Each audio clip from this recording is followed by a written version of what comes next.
Lain dari Senin yang biasa, hari ini sekolah terlihat lebih sibuk dari biasanya.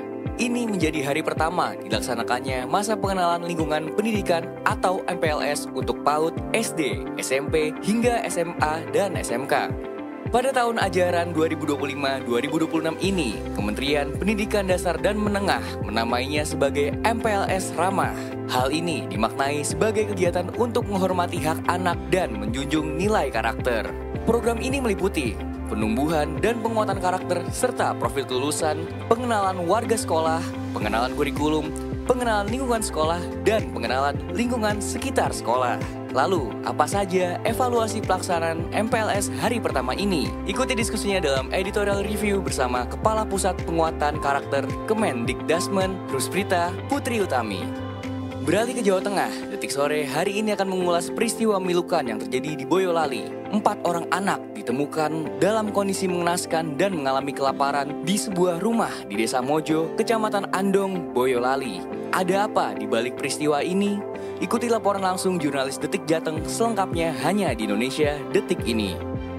Sunset Talk hari ini akan menghadirkan kriminolog untuk menganalisis teka-teki di balik kematian diplomat muda di dalam kamar kosnya. Korban berinisial ADP merupakan salah satu pegawai Kementerian Luar Negeri yang disebut-sebut sering terlibat dalam penyelesaian masalah tindak pidana penjualan orang. Benarkah hal ini ada hubungannya dengan kasus kematiannya? Menghadirkan kriminolog Nurudin Lazuardi, ikuti analisisnya jelang matahari terbenam nanti. Simak berita-berita menarik Detikcom dalam sehari secara langsung hanya di Detik Sore. Jangan lupa follow media sosial kita agar tidak ketinggalan update berita terbaru. Sekarang, mari kita sambut host kita, Afif Farhan dan Eiza Makfira. Detik Sore gak cuma hore-hore.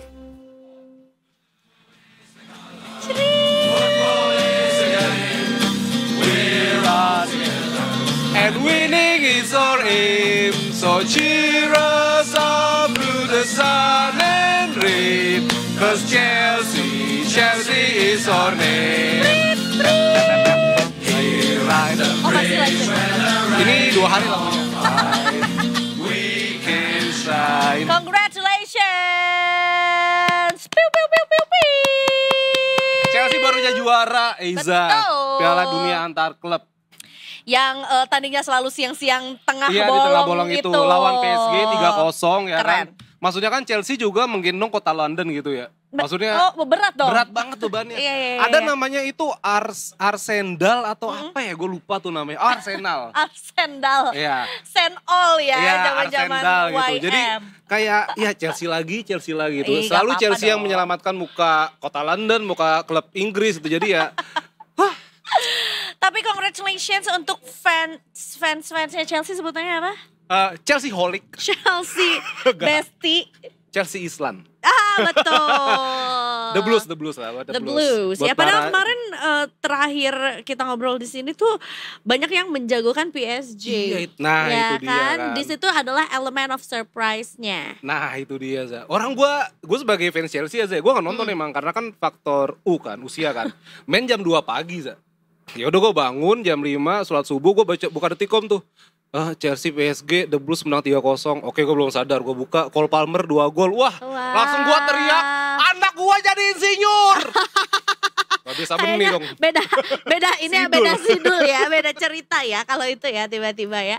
Ini berarti kemenangan yang cukup tidak terduga-duga. Betul. Atau mungkin sebetulnya ada kesempatan untuk Chelsea memenangkan Piala Dunia antar klub Sebenarnya ini, beneran, tapi nggak sehebring orang-orang Ya. menjagokan PSG gitu ya. Iya bener, ini underdog banget Za, underdog banget. Chelsea gak dijagokan, PSG semifinal menang 4-0 lawan Madrid ya kan. Ya. Chelsea lawannya lebih ya relatif mudah lah gitu. Tapi ya akhirnya Chelsea juara, ya London berjaya begitu kan. Dan ya, jadilah The Changcuters hijrah ke London. Karena untuk merayakan udah. juga kemenangan Kemenangan. Chelsea gitu. Sebelumnya udah pernah Pernah Piala Dunia antar klub waktu itu tahun 2022 kalau nggak salah. Ya 22 pernah di akhir era Tuchel gitu. Jadi Oke. kalau ya misalnya fans-fans Arsenal masih mempertanyakan gimana gitu ya. Gue kadang bingung gitu. Oke lah nggak juara tapi punya 2 HP gitu kan kayak what's for gitu kayak oh my god. Oh my Come god. on, man. Gak usah disungguh gua juga, Jet. Iya, a bottle of water. Bottle of water? Bottle of water. I mean rice. Iya. nggak main bola kebetulan ya Bapak satu kebetulan. itu ya. Jadi ini lagi selebrasi ya. Betul Chelsea juga jadi gak gerakan-gerakan mereka kemarin beli-beli pemain, nyetok pemain, belanja pemain tuh nggak sia-sia ya. Nggak sia-sia, apalagi dapat 2 triliun ini menang ini. Emang iya 2 triliun, 125 juta USD. 2 triliun Chelsea dapat. Cimol bojol. Enggak, dia dalam bentuk rembes gitu loh ke sekret. Oh ke sekret, ya. Terus sama sekretnya dikasihnya cash. Repot bener ya, padahal negara maju loh ya, nggak bisa ditransfer aja. Bisa, pakai alobank. Oke, 2 triliun Kak. 2 triliun. Oh wow, tapi itu hadiah yang bombastis. Bombastis banget. Atau sebenarnya ada liga-liga yang lebih prestisius lagi? Ini terbanyak dalam sejarah sepak bola.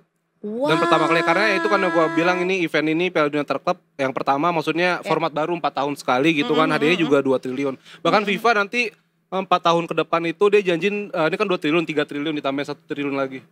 Oh, dari mana duitnya ya? Dari mana? Uang semua tuh. Uang semua. Ya, banyak uang ya industri sepak bola betul. Ya. Tapi sebenarnya ingat gak sih Kak, waktu pertama kali kita baru akan drawing untuk si pembagian grup dan segala macam tuh sempat ada komentar kayak diburu-buru banget Piala Dunia antar klub ini. Iya, karena kan ini saatnya tim-tim itu istirahat kan. Habis kompetisi 2024-2025 ini istirahat, ya udah akhirnya mereka nggak istirahat. Dan nanti Agustus main lagi, langsung main liga baru. Itu dan gak jarang juga kan beberapa klub tuh lagi di liga yang lain juga kan. Iya. Ya kan terutama yang Europe ya. Europe nggak lagi libur juga sih. Oh, lagi libur juga. Tapi ntar kita juga The Tickers jangan lupa ada Piala AFF U23 juga nanti. Mulai tanggal 15 besok, 15 Juli. Indonesia lawan Brunei. Wow. Di GBK. Wow. Masih muda-muda pokoknya lah. Baiklah kalau begitu. Udah live action Gun. Ya udah. Aku jemput dulu. Kita akan ada pemain Chelsea yang akan kita ajak ngobrol habis ini. Oh gitu ada ya? Kalau nggak salah namanya Claude Makelele ya. Namanya adalah Chelsea Islan ya. Udah tua banget gua Claude Makelele. Eza aja nggak kenal udah main lama. Jangan dong ya. Yaudah Tickers, Eza mau melipir dulu. Jadi enggak. Melipir boleh. Tapi boleh. Yang jelas mungkin kita kasih highlight dulu hari ini ya. Kita nggak cuma akan memberikan berita kebahagiaan aja setelah pemenangan dari Chelsea gitu ya. Tapi juga ada berita-berita lainnya juga. Banyak banget ini. Contohnya nih, tadi Chelsea udah kita buka kan. Tuh. Ini juga berita nggak kalah. Dari Amerika juga The Tickers, nggak jauh-jauh lah. Ini soal, batuk Pak Haji. Soal tarif impor. Kemarin kan The Tickers juga tahu kalau Presiden Amerika Donald Trump memberlakukan tarif impor ke beberapa negara begitu kan. Dan juga akhirnya ini jadi perbincangan hangat dan juga membuat beberapa sektor terkena dampaknya begitu. Dan dikutip dari The Finance, Trump patok tarif impor 30% buat Meksiko dan Uni Eropa. Meksiko dan Uni Eropa diganjar tarif impor oleh Presiden Amerika Serikat Donald Trump hingga 30% per 1 Agustus. Sebentar lagi The Tickers. Setelah negosiasi berminggu-minggu, Uni Eropa dan Meksiko gagal mencapai kesepakatan perdagangan dengan Amerika. Sama seperti negara lainnya, Trump mengumumkan tarif itu dengan mengunggah surat resmi yang sudah dikirimkan ke petinggi Uni Eropa dan Meksiko, tepatnya kepada Presiden Komisi Uni Eropa, Ursula von der Leyen, dan Presiden Meksiko, Claudia Sheinbaum. Unggahan dilakukan di media sosial Trump pada Sabtu waktu setempat. Dilansir dari Reuters, Uni Eropa dan Meksiko, Presiden Meksiko Claudia Sheinbaum mengatakan ia yakin kesepakatan dapat dicapai dengan administrasi Trump. Dan pada akhirnya Trump mengirimkan surat kepada 23 mitra dagang lainnya selama sepekan ini termasuk Kanada, Jepang, dan Brazil. Ia menetapkan tarif menyeluruh mulai dari 20% hingga 50% serta tarif 50% untuk tembaga. Khusus untuk Uni Eropa dan Meksiko, tarif 30% dipatok itu terpisah dari semua tarif sektoral. Oke, hal itu mengindikasikan bahwa pungutan 50% untuk impor baja dan aluminium serta 25% untuk impor otomotif akan tetap berlaku. Serangkaian surat menunjukkan Trump telah kembali ke postur perdagangan agresif yang diambilnya pada bulan April ketika dia mengumumkan serangkaian tarif timbal balik terhadap mitra dagang yang menyebabkan pasar anjlok sebelum Gedung Putih menunda penerapannya. Dan juga The Tickers juga bisa dilihat di IHSG walaupun sekarang sudah mulai kembali ke 7.000 tetapi ya udah menyentuh angka 7.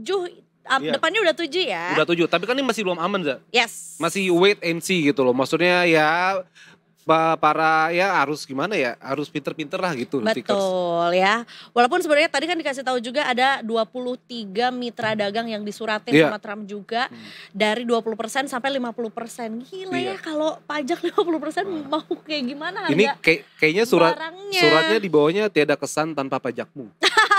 Bukan tanpa kehadiranmu. Benar-benar with pajakmu. Love gitu. Nggak with love deh kayaknya ya. Kalau with tax Trump gitu katanya ya. Termasuk juga Indonesia yang kita kan dapat 32%.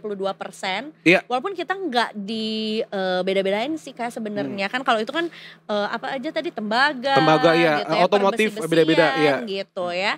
Nah, kalau kita tuh diratain di 32% juga, tapi tetap tinggi banget 32%. Kemarin tuh dibahas juga di TikTok ya kan minggu lalu kan.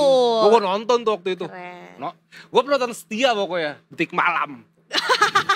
Jangan bikin kita makin melek malam-malam dong Kak ya.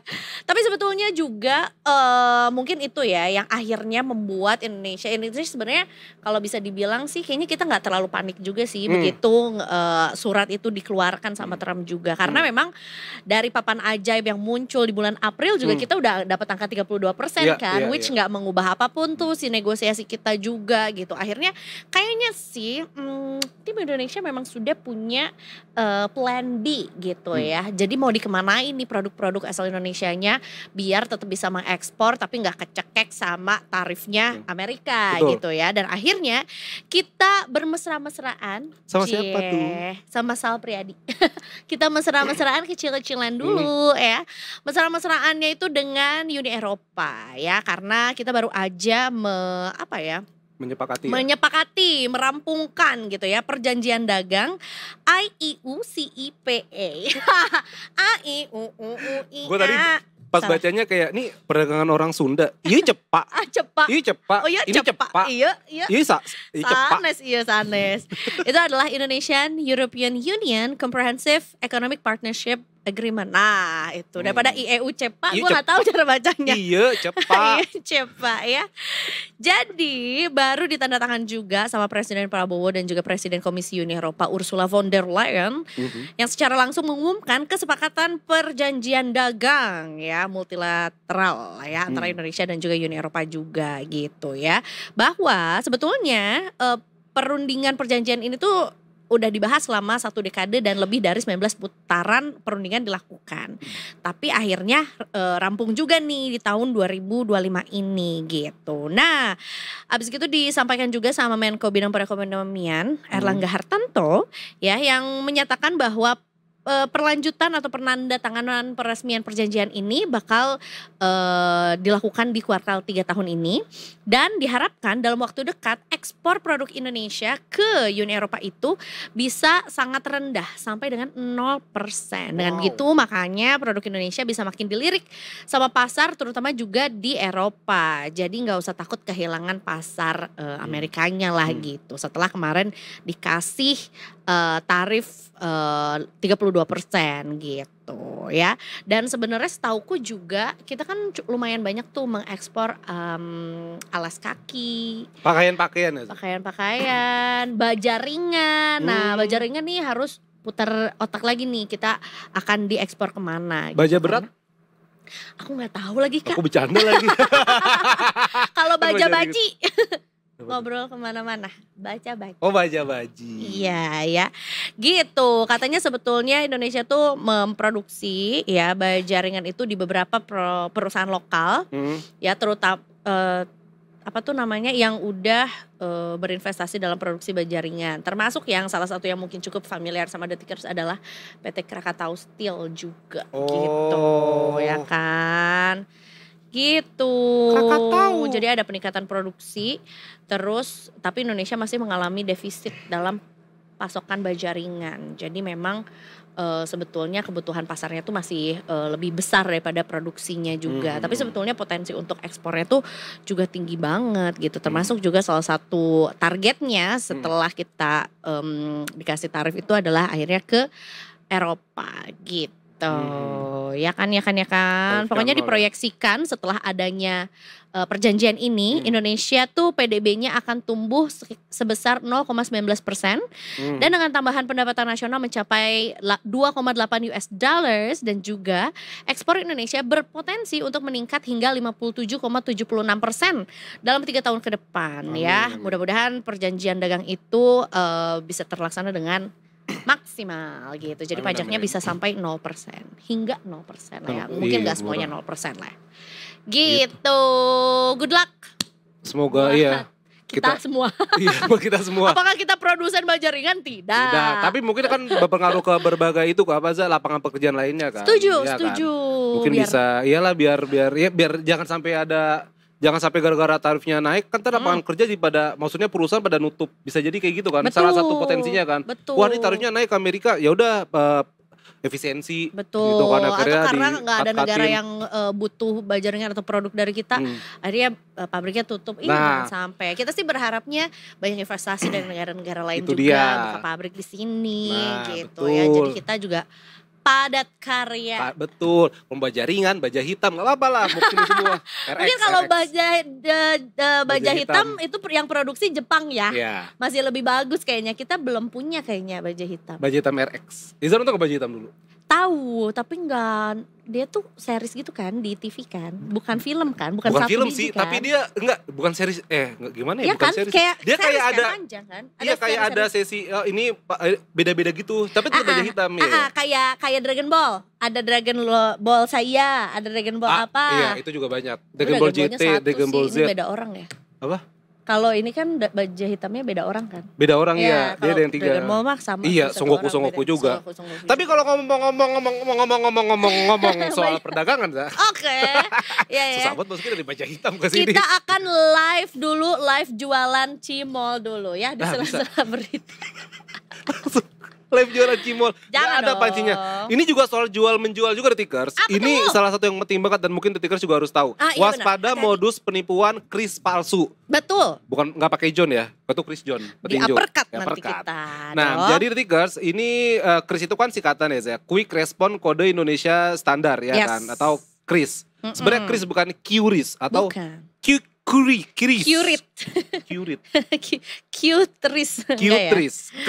Ini kan sudah menjadi pilihan transaksi pembayaran non tunai paling populer dan dipilih banyak masyarakat saat ini. Namun sejalannya waktu Detikers, ternyata ada modus penipuan dengan memakai bukti pembayaran kris palsu. Dan ini kian marak loh, Za.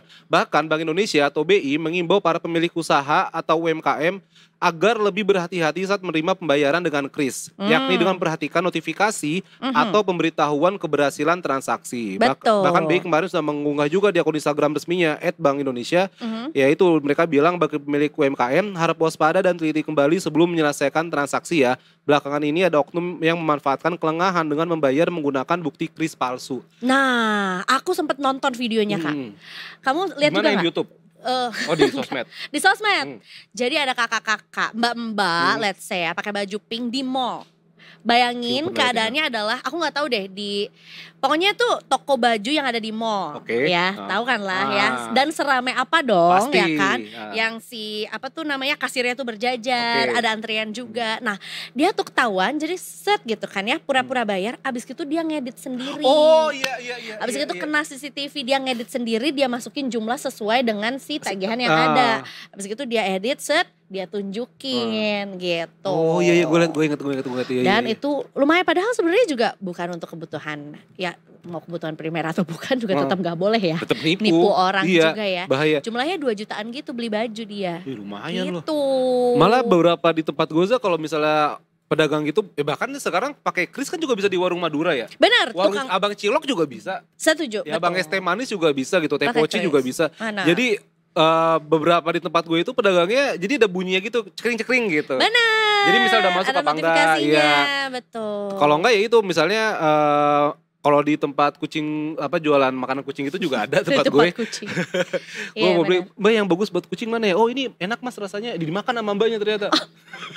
Terus mainnya kayak miau miau. Udah ikut pasti Izak ada lagunya. Nah, itu mereka difotoin. Jadi gue bayar kris, difotoin, dan gue gak masalah, gak apa-apa. Karena pas difoto gue kasih muka gue. Kenapa sih Mbak? Pengen banget ya. Aduh. Mbak boleh foto handphone saya tapi sama muka sayanya gitu kan. Tapi ya, nah itu tuh adalah ketika Pernah dulu. Bapak pernah kayak gitu. Enggak, bukan dulu.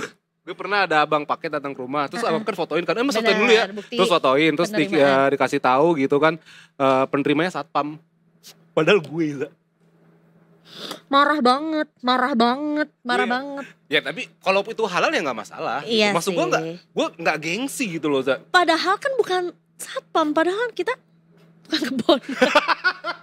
Tapi ada juga yang lucu Kak, jadi aku juga sempet lihat ada yang penerima paketnya kucing. Oh iya. Gogoknya gitu. Iya, Dan iya, difotoin difotoin. di samping paketnya, abis gitu ada si kucingnya gitu, bukti sama abang bukti, paketnya iya. tuh udah diterimanya sama kucing juga gitu.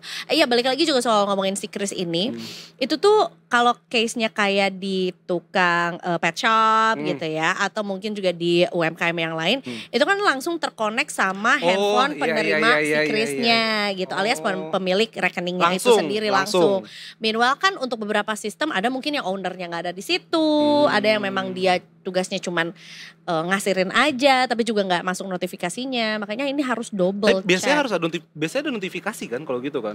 Iya, tapi ke handphone yang terkonek dengan rekening yang dijadiin Kris itu. Iya. Gitu. Dan nggak semua POS itu atau sistem pembayaran itu nyambung sama si rekeningnya. Gitu. Ya, gitu. apalagi di mall tadi Iza bilang, ya maksudnya pasti banyak kan? Walaupun sebenarnya kalau di mall sih harusnya udah ada sistem yang lebih harusnya, terintegrasi iya, ya. mungkin gitu. ada bisa gitu. Apa kita langsung panggil aja, ada tukang kasir di sini? Gak usah ya? Kalau tukang kasur? Tukang kasur udah gak ada sekarang, Sa. Nggak ada ya? Kasur apa tuh yang merah? Kasur Palembang. Kasur Palembang. Nggak harus merah Kak. Ada Iya juga sih. hijau. Enggak, yang bantal guling yang merah ada kan di zaman dulu. Bantal guling merah. Kasur kapuk. Itu kasur lo Palembang ya? Iya sih, bahannya Bantal kapuk. Tapi nggak harus merah nggak sih? Pantai? Indah kapuk. Pik. Pik. Ngomongin soal pik. Ngomong soal pik yang juga dekat laut. Apa itu? Kita juga akan ngomongin soal kapal. Wah, kapal miring kapten. Wow, kapal miring. Iya, kapal miring saat. Bener. Terjang ombak ya. Terjang ombak. Tapi kalau ini mungkin kita cukup familiar dengan apa ya, kata-kata ikonik dari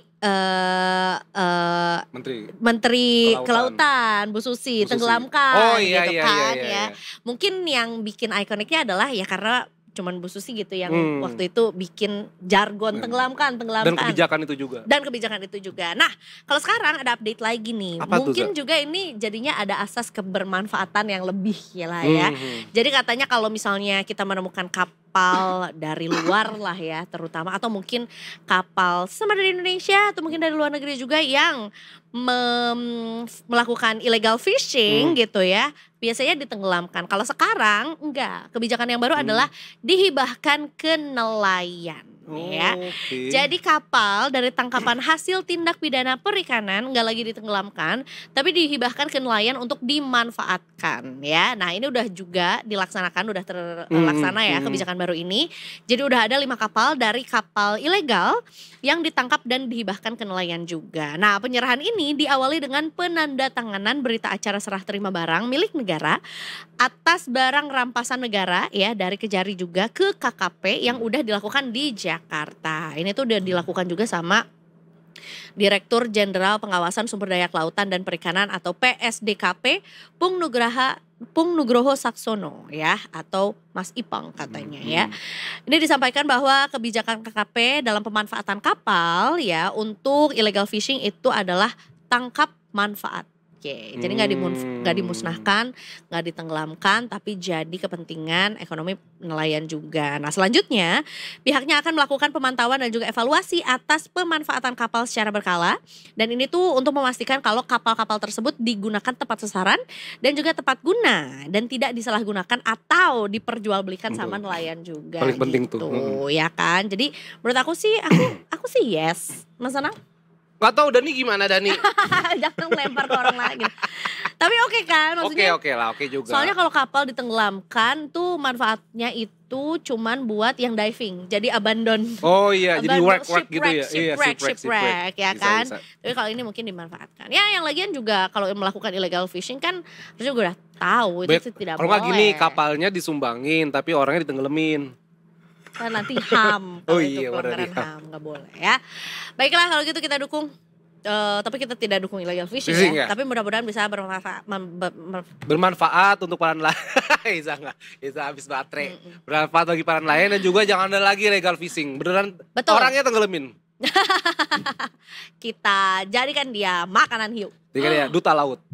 Duta Shalom Seven. Ya, tapi dalam laut. Ya kan? Nggak kelihatan dong, yang lihat cuman itu Dori. Itu aku. Kan tenggelam di bawah. Tenggelam ya. Lanjut ini. Kita ada mau menyapa siapa Iza? Kita akan menyapa Bribda Eklesia yang juga sudah siap untuk melaporkan dari Bribtu Eklesia yang juga sudah siap untuk melaporkan lalu lintas dari bawah laut. Wah, jangan dong. Dari bawah jalanan, bawah flyover pasti. Coba kita cek dulu ya. Halo Bribtu Eklesia. Halo, selamat sore Afif dan Eza. Ternyata Bribtu lagi ada di markas ya. Kirain lagi di jalan tadi Avengers. Kita tebak-tebakan Bribtu Eklesia. Nih Bribtu di mana? Apa di Mampang atau di lagi di bawah Cawang? juga. Di bawah CCTV. Di bawah di bawah layar CCTV. Betul. Kamu mau ngecek di sekitaran rumah kamu apakah mungkin jalanannya lancar atau sedang hujan? Nggak kelihatan rumahnya situ. Nggak ada CCTV-nya masalahnya. Baiklah kalau gitu Bribtu Eklesia silakan dengan laporannya.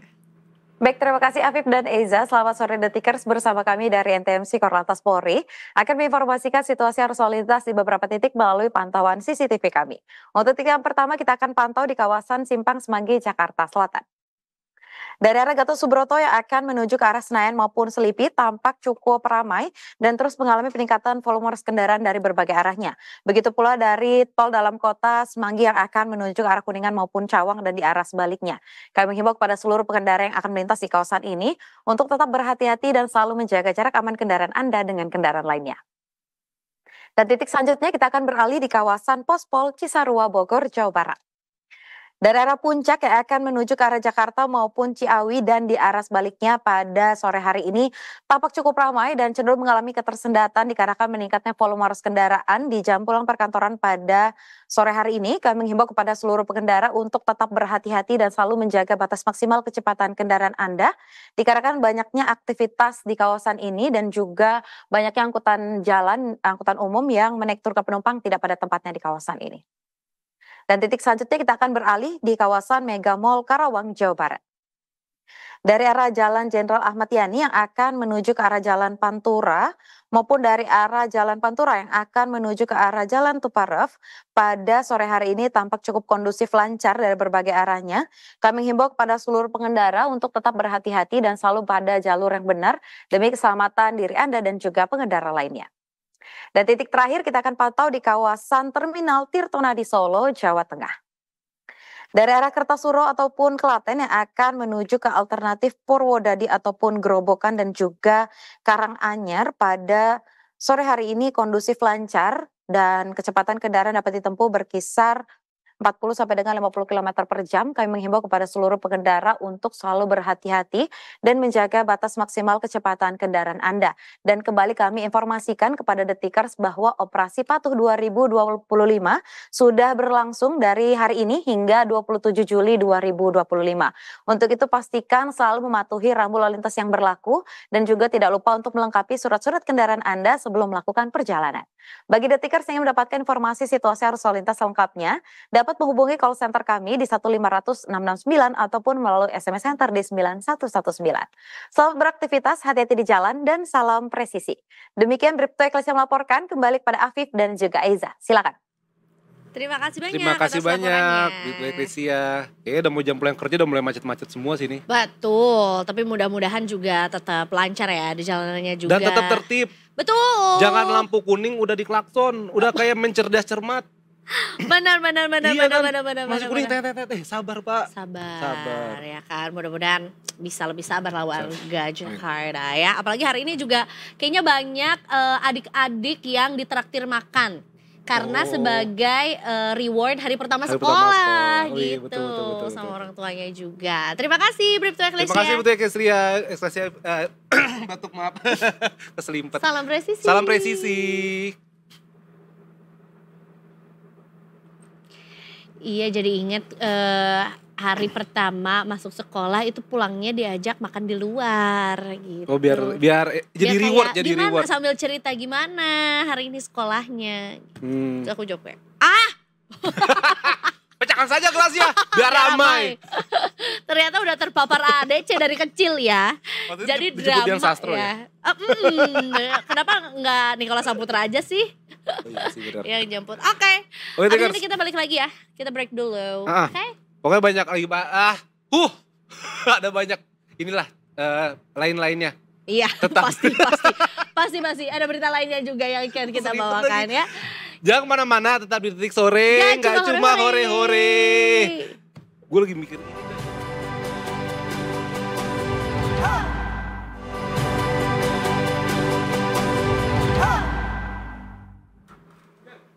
Kembali lagi di Detik Sore. Gak cuma hore-hore, yo, let's go. Apa tuh, suara apa tuh? Oh, batuk Batuk kan? Pak Haji. Pak Haji, belum aja udah batuk. Ya. Iya, apalagi Haji.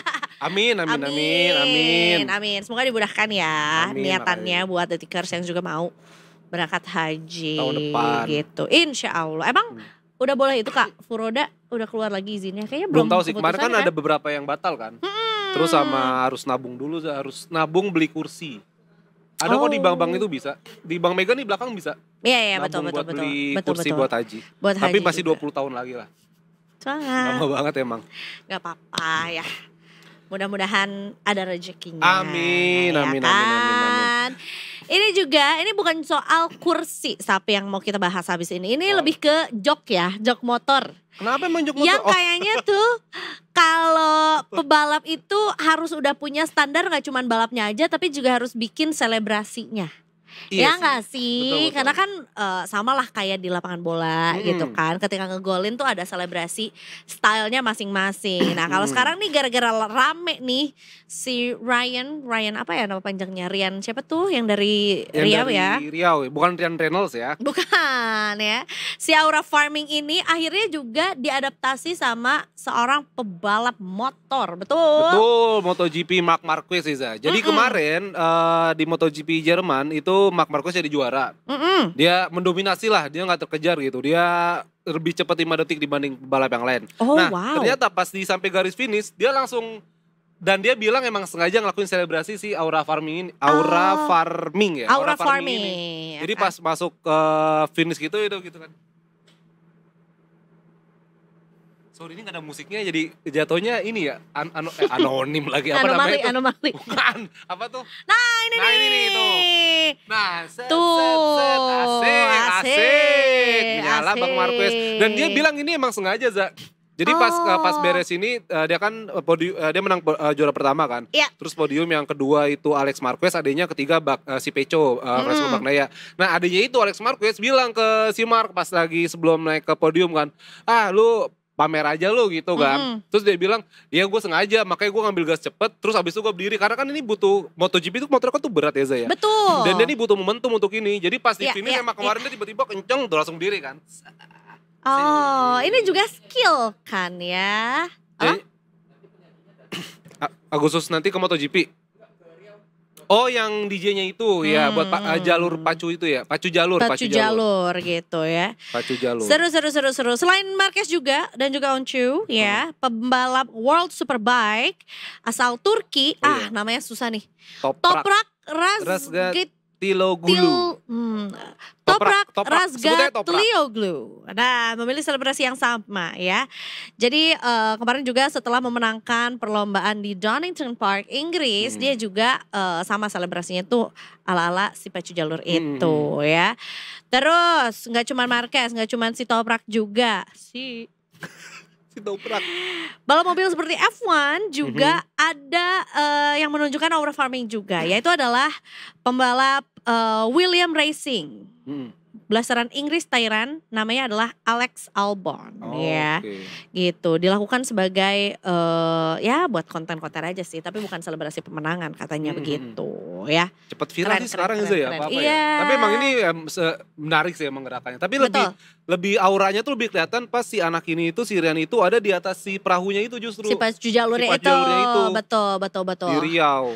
Mudah-mudahan bisa langsung segera diakui ya sebagai warisan budaya tak benda. Budaya tak benda.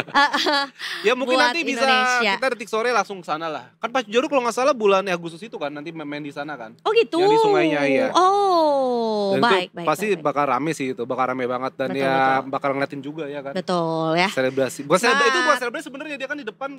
Ya mereka emang ngasih semangat ya, betul. Kan? Ngasih guide kepada si pendayung-pendayungnya itu ya.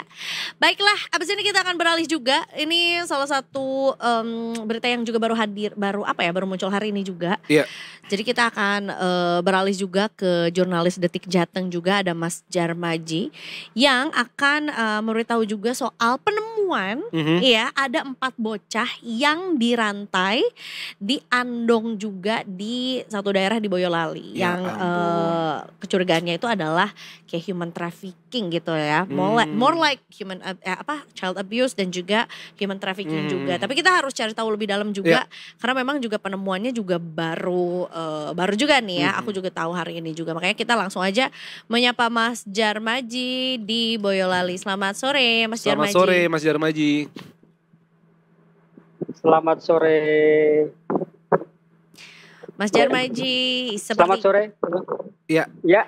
Sepertinya Mas Djarmaji ini lagi di Polres Boyolali nih ya, terlihat di depannya lokasinya nih, di depannya banget dan tentunya juga siap untuk melaporkan hasil temuan ya dari kepolisian juga yang sudah memberikan keterangan gitu mengenai tragedi satu ini. Boleh mungkin Mas diceritakan dulu seperti apa awal mula terungkapnya atau temuan 4 bocah yang dirantai, diandong dan juga sepertinya juga ada indikasi kekerasan juga ya Mas ya. Ya, Detikers, saat ini saya berada di halaman Mapolres Boyolali. Saya baru saja mengikuti rilis ungkap kasus dari Polres Boyolali terkait dengan temuan ada 4 anak di bawah umur yang 2 diantaranya itu ditemukan di rantai kakinya di rumah salah seorang warga di Desa Mojo, Kecamatan Andong, Kabupaten Boyolali pada Minggu dini hari lalu. Kasus ini terungkap dari adanya 2 orang anak yang pada Sabtu malam itu dan hingga Minggu dini hari itu ditemukan warga sedang mengambil kotak amal di wilayah Desa Kacangan, Kecamatan Andong. Ini desa yang berdampingan antara Desa Mojo dan Kacangan ini desa yang berdampingan. Anak ini terlihat mencurigakan, mondar-mandir sehingga warga membuntutinya dan diketahui ternyata membongkar kotak amal di sebuah masjid itu. Detiker bahwa kemudian warga menanyai si anak itu untuk apa gitu dan main-main dan lainnya, dan anak ini mengaku bahwa untuk mencari uang dan akan dibelikan makan untuk makan adiknya. Kemudian anak ini diantar, ditanya orang mana, kemudian diantar ke Desa Mojo, ke tempat yang selama ini dia tinggal, dan ternyata sampai di sana tidak ada orang. Kemudian warga juga masuk dan alangkah kagetnya di sana dia menemukan 2 lagi anak kecil ya, anak umur 11 tahun dan 6 tahun yang kondisi kakinya itu dirantai. Kemudian kasus ini dilaporkan ke perangkat desa Mojo, kemudian kepala desa dan sejumlah warga lainnya juga datang ke sana. Kemudian ditanyai, ternyata ini merupakan kakak beradik dari anak ini, MAF dan yang umur 11 tahun dengan VMR umur 6 tahun itu kakak beradik asal dari Batang. Kemudian inisial SAW 14 tahun dan IAR 11 tahun ini dari Kabupaten Semarang. Kemudian kasus ini dilaporkan ke polisi gitu. Dan saat ini kasus ini masih dalam penanganan di Polres Boyolali. Itu. Oke, Mas, ini aku juga baca di Detik Jateng, katanya ini 4 bocah ini sebenarnya dititipkan ke pelaku untuk belajar mengaji gitu, Mas ya?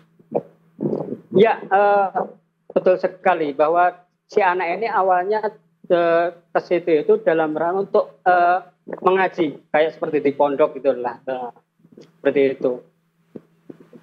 Tapi justru kemudian malah dirantai seperti itu dan katanya cuma dikasih makan singkong ya, Mas ya. Sampai akhirnya satu orang tadi yang Mas Jamarji bilang keluar gitu, ngambil di kotak amal dan akhirnya dikasih makan oleh warga begitu ya, Mas?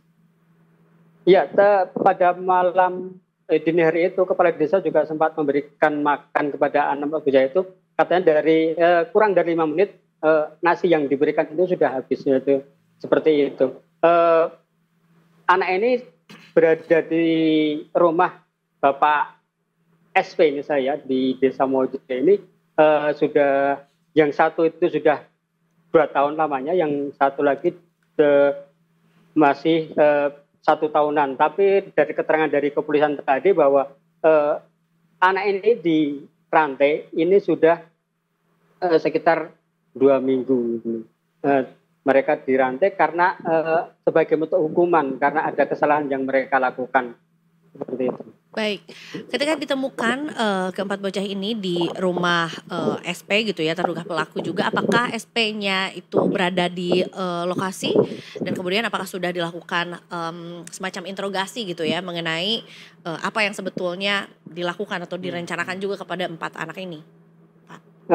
Ya betul. Pada malam hari itu pada diri saya itu bahwa di rumah tidak ada orang, SP dan tidak ada di rumah. Kemudian dari perangkat desa maupun dari kepolisian yang itu menunggu sampai siang hari Minggu siang itu, kemudian pemilik rumah datang, kemudian ya diperiksa, kemudian diserahkan ke kantor polisi terdekat. Apakah sudah ada update dari kepolisian mengenai hasil temuan yang baru? Dari rilis yang digelar sore hari ini tadi bahwa kepolisian sudah menetapkan SP ini sebagai tersangka. Saat ini SP masih dalam pemeriksaan intensif di Mapores Boyolali. Baik, keempat bocah ini kan juga asalnya lumayan jauh-jauh ya Mas ya, ada yang dari Batam, Ya, kemudian betul. juga dari Kabupaten Semarang juga. Apakah ada keluarga atau orang tua yang juga sudah dihubungi dari keempat anak ini?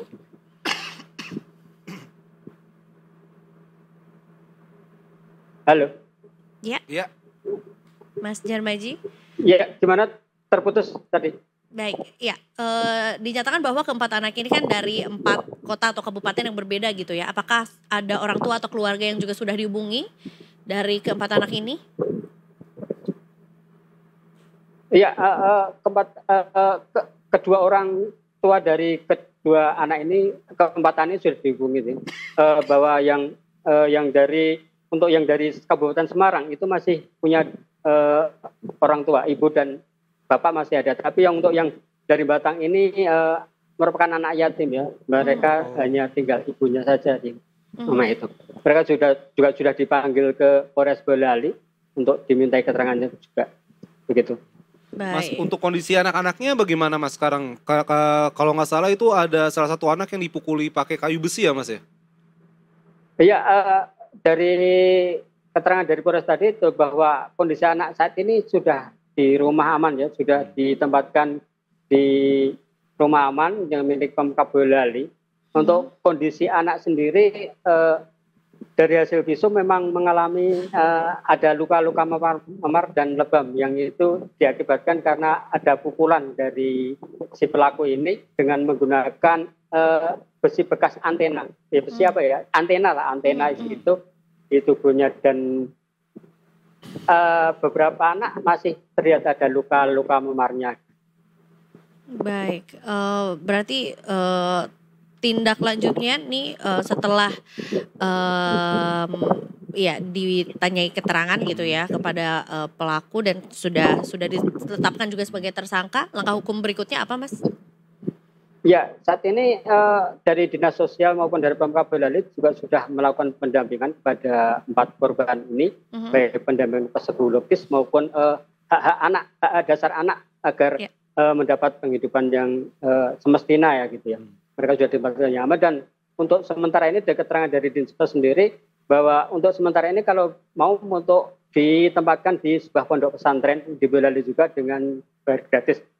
Untuk pendidikan formalnya nanti akan dibicarakan lebih lanjut karena selama ini anak tempatannya di Andong ini juga tidak mendapatkan pendidikan formal, jadi di sana hanya untuk pendidikan mengaji saja. Tapi aktivitas belajar mengajinya tuh memang ada, Mas? Dari memang ada deh. Dari warga sekitar sendiri bahwa mereka tahu bahwa di situ ada pendidikan keagamaan. Tapi mereka juga tidak curiga karena kalau di dalamnya itu juga ternyata tidak ada kekerasan. Kalau dari warga sekitar Mas, apakah ada komentar gitu atau mereka justru kaget kalau si terduga pelaku SP ini loh kok ternyata merantai anak orang begitu, Mas? Ya, mereka cukup terkejut juga ya. Mereka tidak menyangka terjadi seperti itu. Tapi karena dari keterangan Kades Mojo sendiri bahwa si pelaku ini memang di sana orangnya tertutup gitu. Jarang bergaul dengan warga sekitar, tidak ikut kegiatan-kegiatan warga sekitar gitu. Dari yang diketahui atau keterangan dari polisi, SP ini profesinya memang pengajar begitu atau ada profesi lain, Mas? Ya, dari keterangan dari kepolisian tadi bahwa si SP ini merupakan pensiunan ASN tapi dia pensiun dini. Cuma SN-nya di bidang apa tadi belum dijelaskan. Bahwa SP ini juga mengaku punya yayasan tapi tidak berada di wilayah Boyolali, melainkan di wilayah Kecamatan Miri, Kabupaten Sragen. Baik. Cukup lama juga ya untuk ya tadi kan dinyatakan bahwa ada yang sudah 2 tahun, ada yang 1,5 tahun juga gitu ya tinggal di tempat ini gitu. Tapi sampai akhirnya terungkap gitu hari ini juga kasus ini ya. Ya baik, mudah-mudahan tidak terjadi lagi dan bisa ditindak secara hukum juga ya. Karena kasihan nih masih kecil juga dirantai juga. Apalagi sebetulnya ketika orang tuanya ada gitu ya, masih ada dan berniat untuk menitipkan untuk belajar mengaji gitu atau mendapatkan pendidikan yang layak gitu, tapi ternyata malah diperlakukan seperti ini. Baik, terima kasih banyak Mas Djarmaji. Mas Djarmaji terima kasih banyak atas informasinya. Ditunggu-tunggu update-nya di Detik Jateng Mas ya. Siap, nanti kita kalau ada perkembangan lebih lanjut terkait kasus ini tentu akan kita update informasi. Baik, terima kasih Mas Djarmaji, selamat bertugas kembali. Terima kasih. Serem banget. Masalahnya kenapa harus guru ngaji sih? Iya, mau guru berenang kan? Juga gak boleh. Iya, gak boleh sih, maksudnya. Iya. Ya mungkin bukan nggak ngepel-tepel sih, cuman kalau misalnya zaman dulu kan gue ngerasain sempet yang pendidikan tuh keras gitu loh, kayak misalnya disabet pakai penggaris gitu. Tapi kan maksudnya itu masih bisa dalam ada tahap wajarnya ya. Iya, ada wajarnya gitu. Tapi kalau ini kan untuk sampai dirantai terus juga gak dikasih makan. Betul, cuma dikasih makan singkong aja. Bahkan tadi udah berapa lama gak makan nasi katanya? 1 bulan gak makan nasi. 1 bulan gak makan nasi. Untung juga ada yang tadi selamat kan satu, yang ngambil kotak amal. Tapi untung juga warga gak main hakim loh, Za. Iya. Tadi kan juga Mas Djarmaji bilang kan warga ada yang ngeliat terus kayak ini kok anak mondar-mandir terus diikutin ternyata loh. Mau ngapain deh, ini mau beli makan buat adik saya gitu. Yang akhirnya malah mengungkap ada kasus yang lebih besar lagi di balik itu gitu. Posisinya itu mungkin Tikers, jangan maksudnya ya nyuri kotak amal sih salah gitu. Cuma kan mungkin kita kan manusia punya hati gitu ya, saya punya kayak kok ini yang ngambil anak kecil pakai sarung doang, kok lusuh, kok ini. Nah itu ya buat warganya juga hebat lah gitu, bisa membantu kepolisian untuk mengungkapkan. Iya, dan mudah-mudahan juga tidak terjadi lagi seperti ini ya gitu. Untuk ya lagi-lagi untuk para orang tua juga ya, mungkin jangan sampai hilang pengawasan ya. Karena kan sebenarnya menitipkan anak untuk pendidikan juga tetap harus bisa dikontrol juga kali ya. Maksudnya kan zaman di pesantren pasti ditelepon ya kan, ditanya kabarnya, ada update apa, belajar apa dan segala macam. Ya mudah-mudahan gak ada lagi temuan kayak gini ya, kasihan ya. Gitu, dan mudah-mudahan adik-adiknya juga bisa sembuh dari lukanya, dari traumanya ya, bisa mendapatkan pendidikan yang juga layak, bisa mendapatkan penghidupan yang juga lebih baik lagi juga gitu. Bisa makan ya. nasi terus. Iya kan? Kasihan tadi. Sebulan gak makan nasi The Tickers. Bisa jadi sedih gue dengernya. Trauma makan singkong gak sih? Iya. Iya Kasihan, kan? iya. Karena kan it's Iya, bad iya. memories for them gitu. Ya udah, mudah-mudahan tidak terjadi lagi. Abis ini kita balik lagi, ini nggak jauh-jauh juga soal pendidikan-pendidikan juga. Iya. Karena tadi kita sempat menyenggol, mention Aha. adik-adik yang juga hari ini masuk sekolah ya di hari Selamat. pertama dan melalui MPLS juga. Nah tadi kita sempat gitu bingung tuh ya. MPLS tuh apa ya? M apa Za? Apa sih? Masa, P. Pengenalan. Pengenalan. lingkungan S-nya. sekolah, Lah bukannya siswa. Sri Werdari. Ah, Oh bukan. Itu. Setapak Sri Sriwedari. Bukan ya? Iya tuh lagunya Malik kan? Iya, Malikan Essentials kan. Jadi di Kertas habis ini kita bakal ngebahas di Editorial Review serba-serbi MPLS hari Yo. pertama bareng Detik Edu. Mau tahu seperti apa nanti? Mungkin juga Detikers boleh curhat Za. Betul. Di kolom komentar mungkin hari ini Detikers kalau gue lihat di IG nih banyak banget nih teman-teman gue yang ngirim anaknya, nganter anaknya ke sekolah. For the first time For the hari first ini. time, Pasti silakan ada komen-komen melo-melonya tuh. kalau Iya orang tua sedih-sedih. ya. Katanya tadi gak bisa pisah 2 hari gak mau pokoknya. Nggak, 2 hari. Gak Lama bisa pisah 2 hari lama banget. banget jadinya. Persami. Ya udah, abis ini kita balik lagi. Jangan kemana-mana Detikers, tetap di Detik Sore. Ya cuma Hore-hore.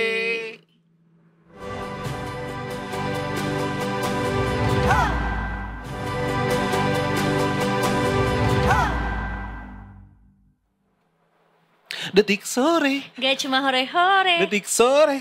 Pagiku cerah. Matahari bersinar. Ku gendong tas merahku di Pundak. pundak. Nah, kita salim dulu sama Bu Guru. Selamat sore. Selamat Bu Guru ya. Bu Hani adalah Bu Hani adalah Bu Hani Mbak Hani adalah guru kepala sekolah kita sore kepala hari ini. wakil kepala sekolah Detik Edu. Oh, Iya kan, Mbak? betul. Iya. Warren Iya. Bell. Buat sekolah. Kalau kepala sekolah kan Mas Ewin. Oh ya. Iya. Iya Ya, kan ya? boleh. Bapak soalnya. Udah sekarang udah aku. Sekarang Mbak Hani, ya ampun. Kepala sekolah saya. Salim ya sebagai ibu kantin dan bapak kantin. Bawa parkir.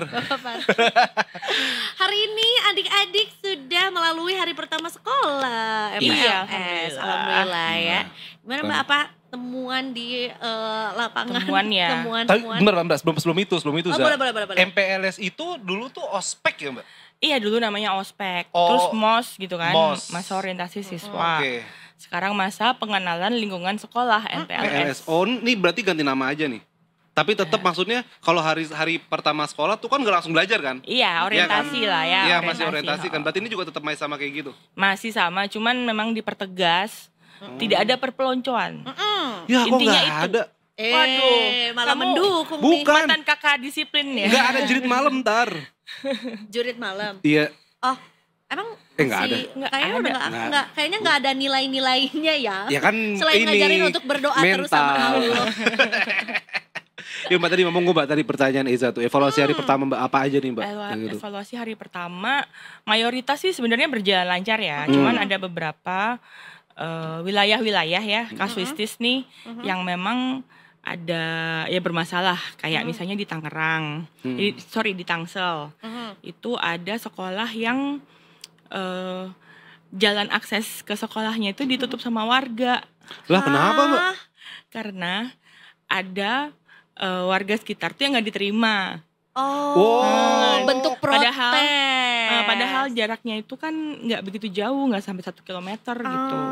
Jadi ini adalah bentuk protes warga yang Jadi Anaknya nggak diterima. karena nilai gitu. Padahal kan domisili kan sebenarnya Sudah kedekatan, cekik. tapi ternyata domisili juga mempertimbangkan nilai. gitu. Jadi kelempar ke sekolah Kelempar. lain. Tapi itu masalahnya selesai kan Mbak? Maksudnya warga jadi akhirnya nggak Jadi harus rumahnya muter. dibobok untuk jalan ke akses Enggak. sekolah. Buat lewat Sonhorek kalau nggak salah. Sorry.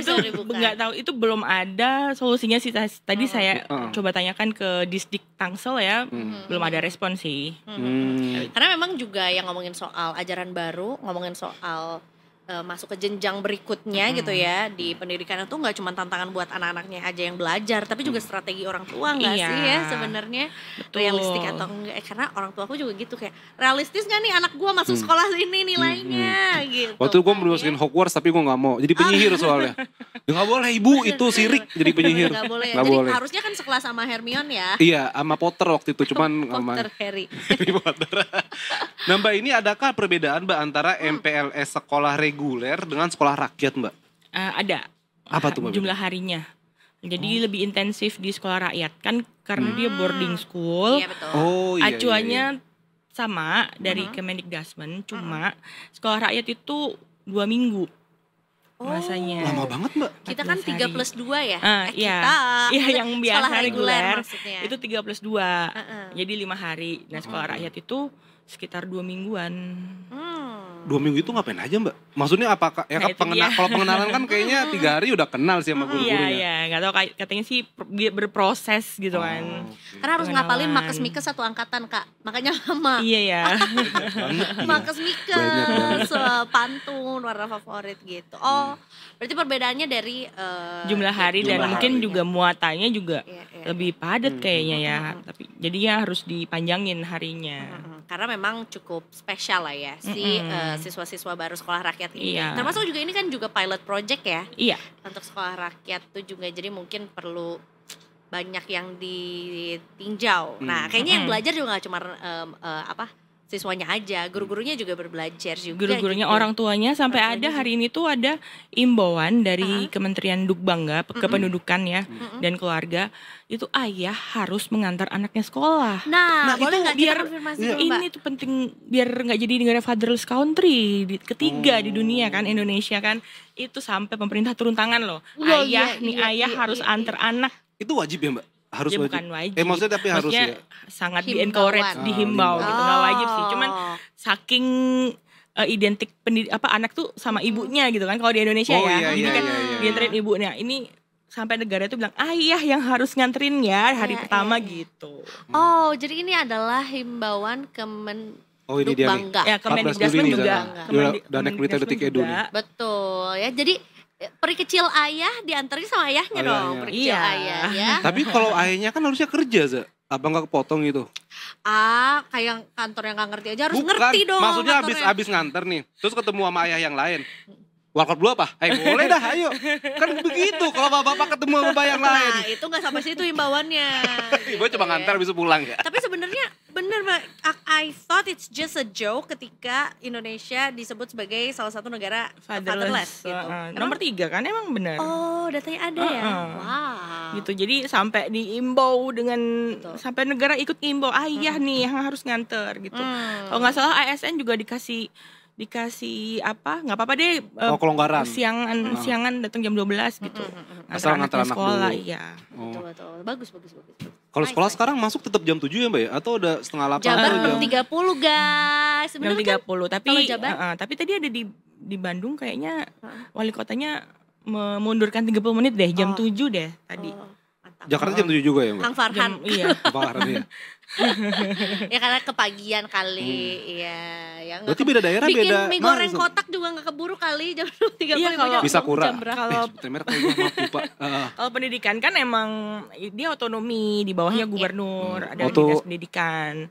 Oh, ada aturan sendiri berarti Mbak ya? Maksudnya Iya. daerah ya misalnya tadi Jawa Barat setengah 7, Jakarta jam 7 begitu kan mungkin ya. Betul. Tapi berarti ini sudah ditentukan juga ya, ada aturan-aturannya gitu ya di pertemuan kita kemarin juga ngomongin soal the new rule of MPLS ini gitu ya, sudah diterapkan juga dan temuan mengenai berjalannya MPLS selain yang tadi berarti no issue kan Mbak?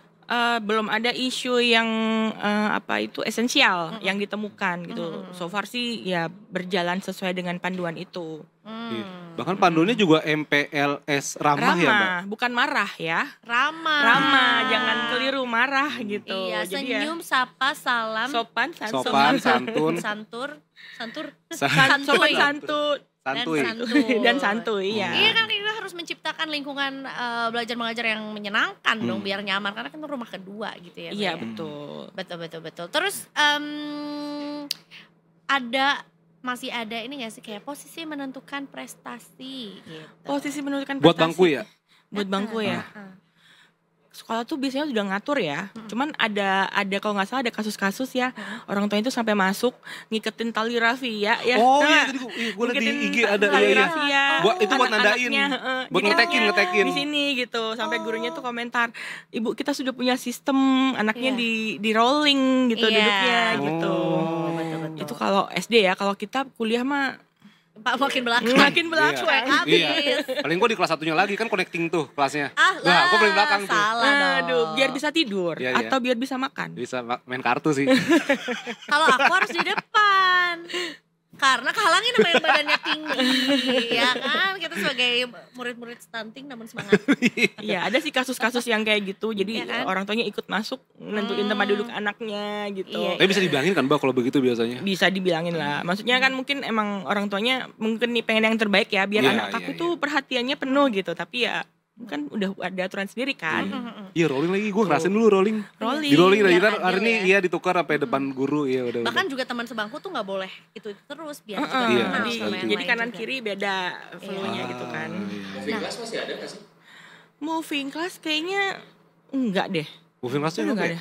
Ya Pindah kelasnya kelas. yang A ke B, B ke C, enggak? enggak. Jadi tergantung apa itu mata pelajaran. Jadi misalnya kalau Oh, biologi di kelas A, jadi nanti A. kalau pas pelajaran biologi muridnya ke Pindah kelas A kelas kayak itu. kuliah gitu. Oh, kayak iya, kuliah. iya, Paling kalau ini kalau lab komputer ya belajarnya di lab komputer gitu ya, lab IPA di lab science Iya. gitu ya. Aku juga dengar kabar burung bahwa sekarang untuk beberapa sekolah negeri itu ditambah kuotanya. Katanya sekarang sekelas itu bisa sampai 50 siswa ya per Itu kelas. di Jawa Barat ya. Oh. Di Jawa Barat tuh rombongan belajarnya dari 36 satu kelas jadi 50. Oh, gimana? Sebenarnya niatnya baik ya. Pak KDM berniat untuk biar anak-anak makin keterima di, maksudnya makin banyak yang keterima di negeri gitu kan. Tapi di satu sisi itu juga tidak rata gitu. Jadi sekolah-sekolah swasta jadi nggak dapat murid, Murid, gitu. iya. Betul. Dan terlalu banyak gak sih 50 satu kelas? Kasihan gak sih gurunya? Kasihan gurunya, iya. Iya Coba gak sih Mbak? bayangin. Iya betul. Pelajaran matematika sebelumnya pelajaran olahraga. Pasti ramean olahraga dong. Bukan masalah Aduh. itu. Tahu kan Mbak? Iya. Apalagi di era-era remaja. Oh, iya tahu. Kali 50 Kak. Bukan wow. kali 1. Kali 50 Betul. habis praktek olahraga. Olahraga, belajar matematika. Harus diam ya kan? Nah, Tapi Iya itu. gerah maksudnya. Mati-matian lah belajar ya pokoknya. Capek. Capek. Nah Mbak, aku mau tanya lagi sih Mbak. Sebenarnya MPLS ini berarti konsepnya itu berarti ini belum ada belajar Mbak ya? Berarti anak-anak beneran cuman kenalan sama guru, Iya, sama teman. sama temen, sama kakak kelas tuh ada nggak sih? Kakak kelas ada. Kakak kelas ada. Kayaknya Tapi kakak kelas ada ini nggak MPLS kan berarti mereka? Mereka udah ajaran baru kan? Iya, mereka kan naik kelas juga gitu kan. Mungkin dilibatkan Oh iya ada kakak kelas tapi ya, bukan iya, berarti iya. penyelenggara utama. Kalau dulu kan OSIS ya itu. Iya. Kita tuh iya, yang iya. Bahkan mereka mereka- organisasi loh, mereka yang Iya, ngatur yang gitu ngatur. Bahkan kan. mereka yang bikin tuh programnya hari ini yang harus bawa betul. makanan unik Iya, tuh. sekarang gitu nggak ya. boleh. Jadi kakak kelas, OSIS di belakang nih, yang utama gurunya. Betul. Nah, jadi setuju aku. kakak kelasnya cuman ngebantuin Perbantuan. doang. Bantuin doang. Oh, Perbantuan oke. aja gitu. Panitia lah ya. Iya. Panitianya tetap guru deh. Panitianya tetap Perbantuan guru, iya. mungkin ya. Dia 17-an. Dia 17-an. Gak cuma 17 yang punya panitia Iya. gitu ya. Tapi ya mudah-mudahan menyenangkan. Tapi berarti ini berlaku untuk sekolah swasta gak sih Mbak? Atau sekolah swasta punya MPLS Sekolah swasta sendiri. mungkin punya kebijakan sendiri ya, tapi panduan besarnya sudah disediakan oleh Kemendikbudrismen. Jadi esensinya jangan ada kekerasan dan perpeloncoan, udah itu aja. Oh, Itu jadi paling utama. MPLS 101-nya tuh udah ditentukan ya sama Jadi Kemendikbudrismen. kalau swasta kan memang dikasih otoritas untuk dia Betul. bisa berkreasi kan, bahkan dalam kurikulumnya gitu. Oh iya. Gitu. Jadi Tapi emang peloncoan separah itu Mbak berarti sekarang? Ih, Kak, kamu gak menerima generational trauma itu. Ini yang merasakan sih. Mbak, ini negeri kan sekolahnya? negeri Iya banget, kan? negeri banget. Iya. Nah, Aku kan jadi- emang di dunia pendidikan itu masih ada 3 dosa besar. Apa tuh Mbak? Itu bullying atau perundungan, kekerasan seksual, dan intoleransi. Intoleransi itu kayak apa Mbak contohnya? Ya intoleransi kayak mungkin kita nggak terima teman kita beda agama gitu mungkin ya. Jadi yang toleran kayak gitu tuh masih ada. Benar-benar. Ya dari sehari-hari aja juga masih ada kasus-kasus perundungan kan. Setuju. Iya, bully-bully. Nggak ada MPLS juga masih ada loh. Iya. Ya kan, banyak bertebaran di media sosial itu. Betul. Terutama juga ya nggak hanya di sekolah negeri aja sih sebetulnya juga ya. Mungkin kekerasan seksual juga kan makin kecil kan. Kita baca itu anak TK sama anak SD gitu kan yang mainnya kan.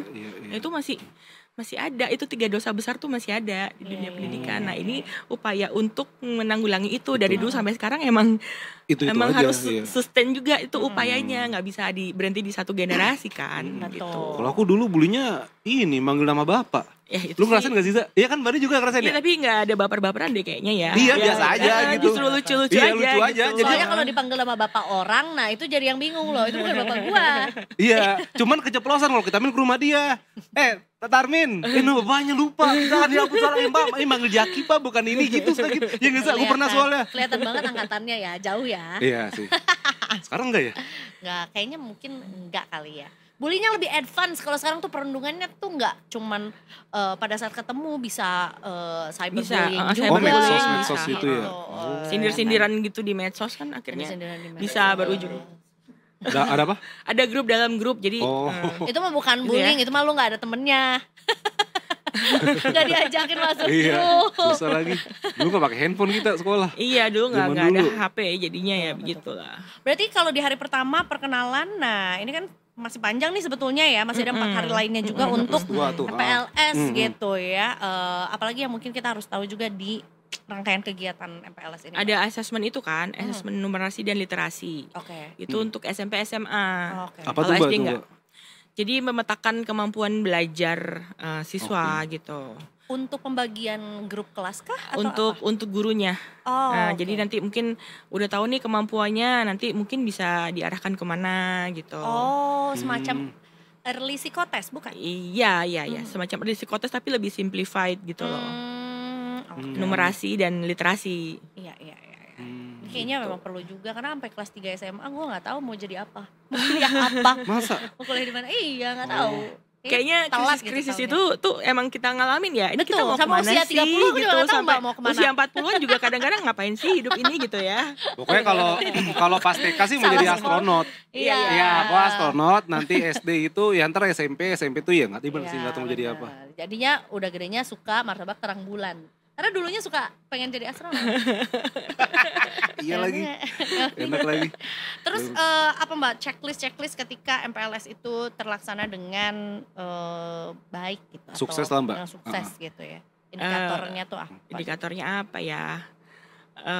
Ya nggak ada kekerasan aja pokoknya. Iya sih ya. Mungkin itu ya tujuan utamanya dulu lah. Tujuan utamanya tuh nggak ada kekerasan. Ya setelah itu juga nggak ada kekerasan. Percuma juga kan kalau cuman itu MPLS doang di luar MPLS malah. Iya lebih parah. Kelasnya ngebully gitu kan ya. Gitu sih. Semoga nggak ada sih ya. Tapi berarti kerja guru juga lebih capek dong nih Mbak kayak MPLS ini. Karena ngurusin seminggu ini kan. Iya. Lebih capek lagi berarti Bapak Ibu guru kita. Makanya itu bisa memberdayakan tenaga pendidik yang bukan guru ya. Kayak tenaga administrasi sama ya kakak-kakak OSIS tuh bisa diberdayakan untuk membantu dan mendukung. Bantu ya, TU, ibu kantin. Ibu kantin. Memberikan ini ya jajanan yang bergizi ya sekarang kan. Nggak cuma enak aja. Itu juga jadi tugas tambahan juga untuk ibu kantin juga. Iya sih, bisa jadi pas kemarin 2 minggu tuh guru-gurunya malah jadi nggak libur karena ngurusin persiapan si MPLS perencanaan ini itu kan, kegiatan-kegiatan itu kan gimana itu harus menyenangkan gitu, gimana biar siswa itu betah gitu di sekolah gitu kan. Nggak gampang ya.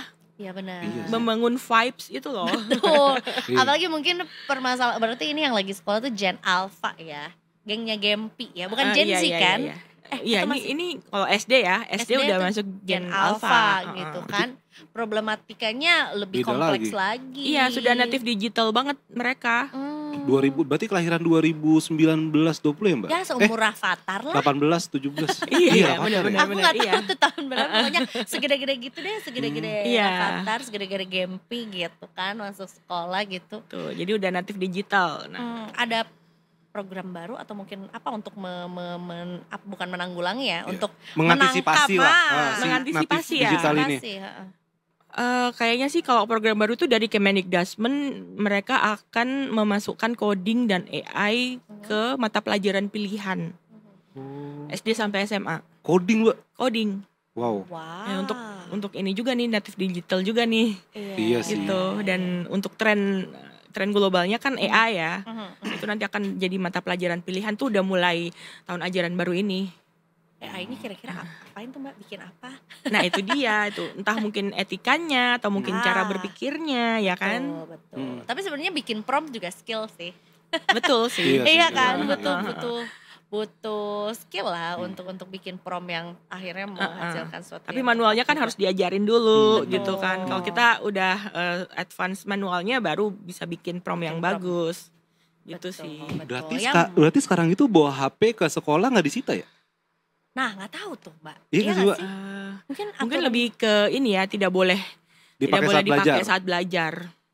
Atau ada beberapa sekolah ya yang saya tahu swasta itu boleh memakai tapi harus connect-nya ke situs-situs belajar aja. Soalnya aku ingat dulu kita disuruh bawa kalkulator saintifik. Iya itu kan ya SMP kan? SMA ya. Iya kan SMP deh kayaknya. SMP kelas 3 lah ya udah. Nah sekarang kan udah pakai HP. HP juga udah saintifik kan. Iya betul. Jadi kita nggak ada lagi tuh budget untuk beli itu lagi gitu. Gua kalkulator masih yang pakai kotak itu loh, Mbak, yang ntar ini 10 ini 1 apa sih yang ada bunder-bunderannya tuh? Sempoa. Apa itu? Sempoa. Bahkan bukan kalkulator ya, enggak. Ada, itu ada ilmunya ntar kalau satu, aduh ada deh cari, pokoknya tadi ada yang satu bulat Mbak ini puluhan ya kan, ntar berapa gitu. Nah itu, Sempoa. Gak ngerti gue. Kalau aku ini belajar menghitung dengan jari dengan sistem Asmaul Husna. Waduh. Kayak gimana tuh coba? Jadi itu 99. Oke. Jadi 1, 2, 3, 4, 5, 6, 7, 8, 9 1, 2, 10, 20, 30, 40, 50, 60, 70, 80, 90, 99. Jadi kalau misalnya hitungannya maksimal sampai 99 gak usah pakai kalkulator atau gak usah ngitung manual. Misalnya 23 tambah 17, 1, 5, 6, 7, 40. Keren banget. Top banget Eiza Makmira. Pinter banget sih Eiza. Alhamdulillah. Lu mau jadi duta matematika? Janganlah malu sama jarum polis. Enggak, cuma sampai segitu. Kalau udah lebih dari situ gak bisa. Kalau yang ini ada lagi siapa yang gini apa ya? Tuh? Tek, iya 24. Itu rame tuh di sosmed tuh yang anak kecil. Yang itunya 20 tambah berapa tapi Tata lu bikin. Itulah pokoknya. Tapi mudah-mudahan kita gak nemuin lagi video di sosmed, mau itu di TikTok atau apa yang nggak ngerti pengetahuan umum ya kan, nggak bisa anak SMK tambah-tambahan. nggak bisa baca. Iya. Belum lancar membaca. Ayolah. Sebutkan negara di ASEAN yang ini Belanda gitu kan. Itu kan kayak Tapi menurut dia enggak, sebelum ada ASEAN dijajah dulu sama Belanda gitu. ngeles ya. Iya Mbak, harapan dari adanya MPLS ramah ini apa dari teman-teman Detik Edu misalnya? Iya, ya semoga adik-adik bisa lebih seneng dan happy ya buat sekolah, makin giat sekolahnya dan ya nikmati prosesnya. Jangan buru-buru gede dulu, nikmati aja dulu. Enak 1, 2, 3, 4, 5. Sekolah tuh dapat jajan. Nanti kalau kita gede, kita kangen masa sekolah loh. Betul, Ya kan? adik-adik dengarkan. Kalau ditawarin les, ikutin aja semuanya. Les bahasa les tahu Cina, daripada bahasa kerja. Arab, ambil semuanya. Futsal, basket, berenang, ambil memanah, semuanya, guys. aritmatika. Ambil semuanya. Kenal dengan semua teman-temannya, jangan Betul. membatasi diri gitu. Cari link yang banyak-banyaknya, taruh CV. Coba mau share link. Jauh banget. Cari link. Jadi share Anak link. SD tiba-tiba udah bikin Santai, CV. Janganlah ya. Baiklah, ada lagi mungkin? Udah? Oh bukan maksudnya ini apakah kita akan jadi, bukan ke kamu ya? Iya, kenapa? Lu mau nanya aja? Mau nanya apa emang ya? Adik gua kan ini pesantren jadi beda. Oh beda pesantren beda. Iya. Pesantren kurikulumnya apa ya Mbak? Pesantren Sama juga kan? Kayak sama juga aja. Enggak, biasanya kalau pesantren tuh lebih ke ada pengetahuan umumnya pagi, terus boarding schoolnya Oh iya. sore gitu Sore, kan. iya, iya. Kalau kita kan TPA ya reguler. Nah itu kalau di pesantren jadi satu kan. Siang pengetahuan umum, sorenya agama. Kita Hebat kuning loh. ya ntar ade lu ulang-ulang. Hebat loh Keren. itu Lu bobot belajarnya lebih Iya. banyak kan, lebih besar. Belum lagi ujiannya, kita mah bahasa Indonesia, bahasa Inggris, matematika. Ini ada tambah hafalan ya itu kan? dia. Iya. Ada tambah hafalan juga.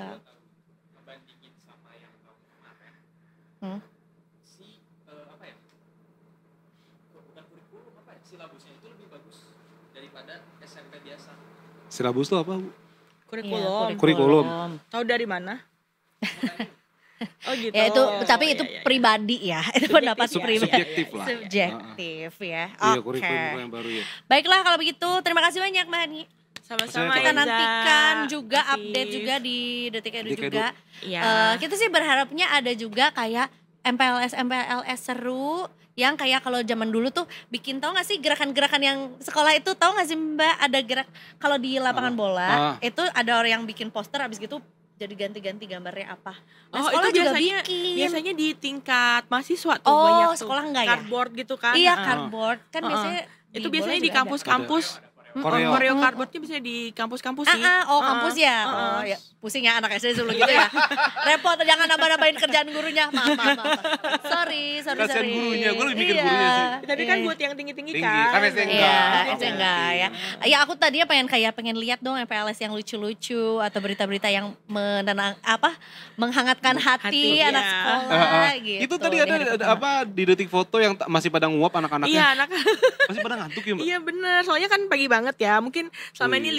libur kan Oh, bisa iya. tidurnya siang, bangun siang. Fun fact, karena aku hari ini pergi siaran dari Bandung ya. Ah. Oh dari Bandung. Aku ya dari Bandung ampun. dulu karena aku Macet dong. lumayan. Iya Nah, kan, anak tapi sekolah pada brul gitu. menurut aku bukan macetnya. Apa? Semangat untuk adik-adik karena tadi pagi Bandung hujan. Oh. Dari jam 5 pagi sampai tadi aku masuk tol tuh jam 8 kurang lah. Lama dong hujannya. Hujan gerimis literally. Jadi kayak adik-adik yang masih berangkat sekolah, Ngantuk. you guys keren sih. Kalau aku kayak, Bu hujan gak sih? Nah ibu aku akan bilang kayak, ya udah belajar di rumah. Tidur we lah kayak begini. Kalau dikonversikan ke jam kita, kepagian banget dah. Iya Kita kan? masih ngopi-ngopi di Udah mana pagi, gitu ya. hujan. Atau olahraga Iya. dulu gitu kan.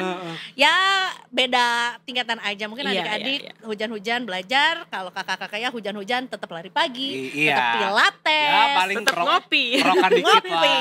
Minum Apapun gitu, tolak angin. keadaannya. Minum jahe, minum udang. Iya, Biar iya, hangat. iya, iya. Ya. Kan lagi batuk juga. Usia. Usia.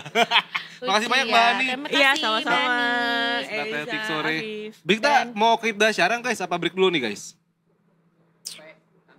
Break dulu Oke, kalau aja. begitu. Nanti abis ini kita juga mau ngobrolin yang seru-seru juga. Wah di Sunset Talk nih, Iya, yang betul. itu yang kemarin kasus, Kasus penemuan. penemuan yang diplomat muda Kemlu itu Mbak. Betul. Kamu masih penuh tukat-tuk Teka-teki. teka-teki, penuh teka-teki itu dia.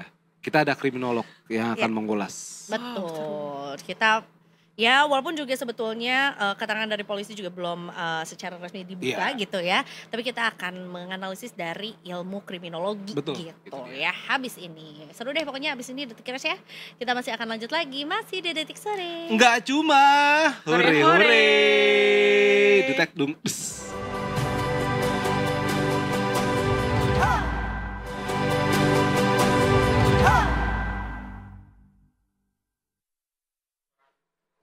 Welcome back to Detik Sore. Enggak cuma hore hore. Sebelum Detik Keras kita habis ini juga masuk ke Sunset Talk. Sunset Talk, tapi ya sebelum kan? itu Za, Mm-mm. udah mau jam pulang kerja nih, udah jam Yes. 5 nih. Kita Betul, harus betul, tahu betul. pantauan yang ada di jalanan. Mau nanti kita lewat mana pulangnya, Betul. ada macet di titik mana. Maka kita langsung aja nanya sama ahlinya. Langsung. Siapa lagi, siapa bukan. Ini dia Ibda Syahara. Selamat sore Siapa Ibda lagi siapa Syahara. bukan. Selamat sore Ibda Syara. Salam presisi. Halo, selamat sore. Ibda Syara bisa ditebak Kak Afif lagi di mana? Ibda Syahara ini kayaknya lagi di Jakarta Selatan ya? Kayaknya memang seringnya dari selatan ya. Iya sih. Hijau-hijau soalnya. Jakarta Selatan, Coret. Waduh ada coretnya Ada nih. coretnya nih. Depok. Udah bukan, ke timur dikit. kan? Oh ke timur Oh. ya coret. Baiklah kalau begitu. Silakan dengan laporannya Ibda Syara. Oke, baik terima kasih rekan-rekan di studio dan selamat sore Detikers. Dengan saya Brasyara dari NTMC Korlantas Polri pada sore hari ini akan mengajak Anda untuk memantau situasi arus lintas terkini, tepatnya dari kawasan Cawang Uki, Jakarta Timur, yang mana dapat kita lihat bersama untuk kondisi arus lalu lintas tepat di belakang saya pada sore hari ini terpantau sudah terjadi peningkatan volume yang cukup signifikan karena memang berkaitan dengan jam pulang perkantoran. Kemudian Detikers untuk arus lalu lintas dari arah Halim yang akan menuju ke arah Cililitan ataupun Keramat Jati maupun yang akan memasuki ataupun yang hendak menuju ke arah tol pada sore hari ini terpantau ramai namun masih terbilang lancar. Kami menghimbau kepada Anda para pengendara agar tetap berhati-hati serta berwaspada. Mengingat di kawasan ini banyak sekali aktivitas angkutan umum yang kerap kali menurunkan penumpang di sembarang tempat.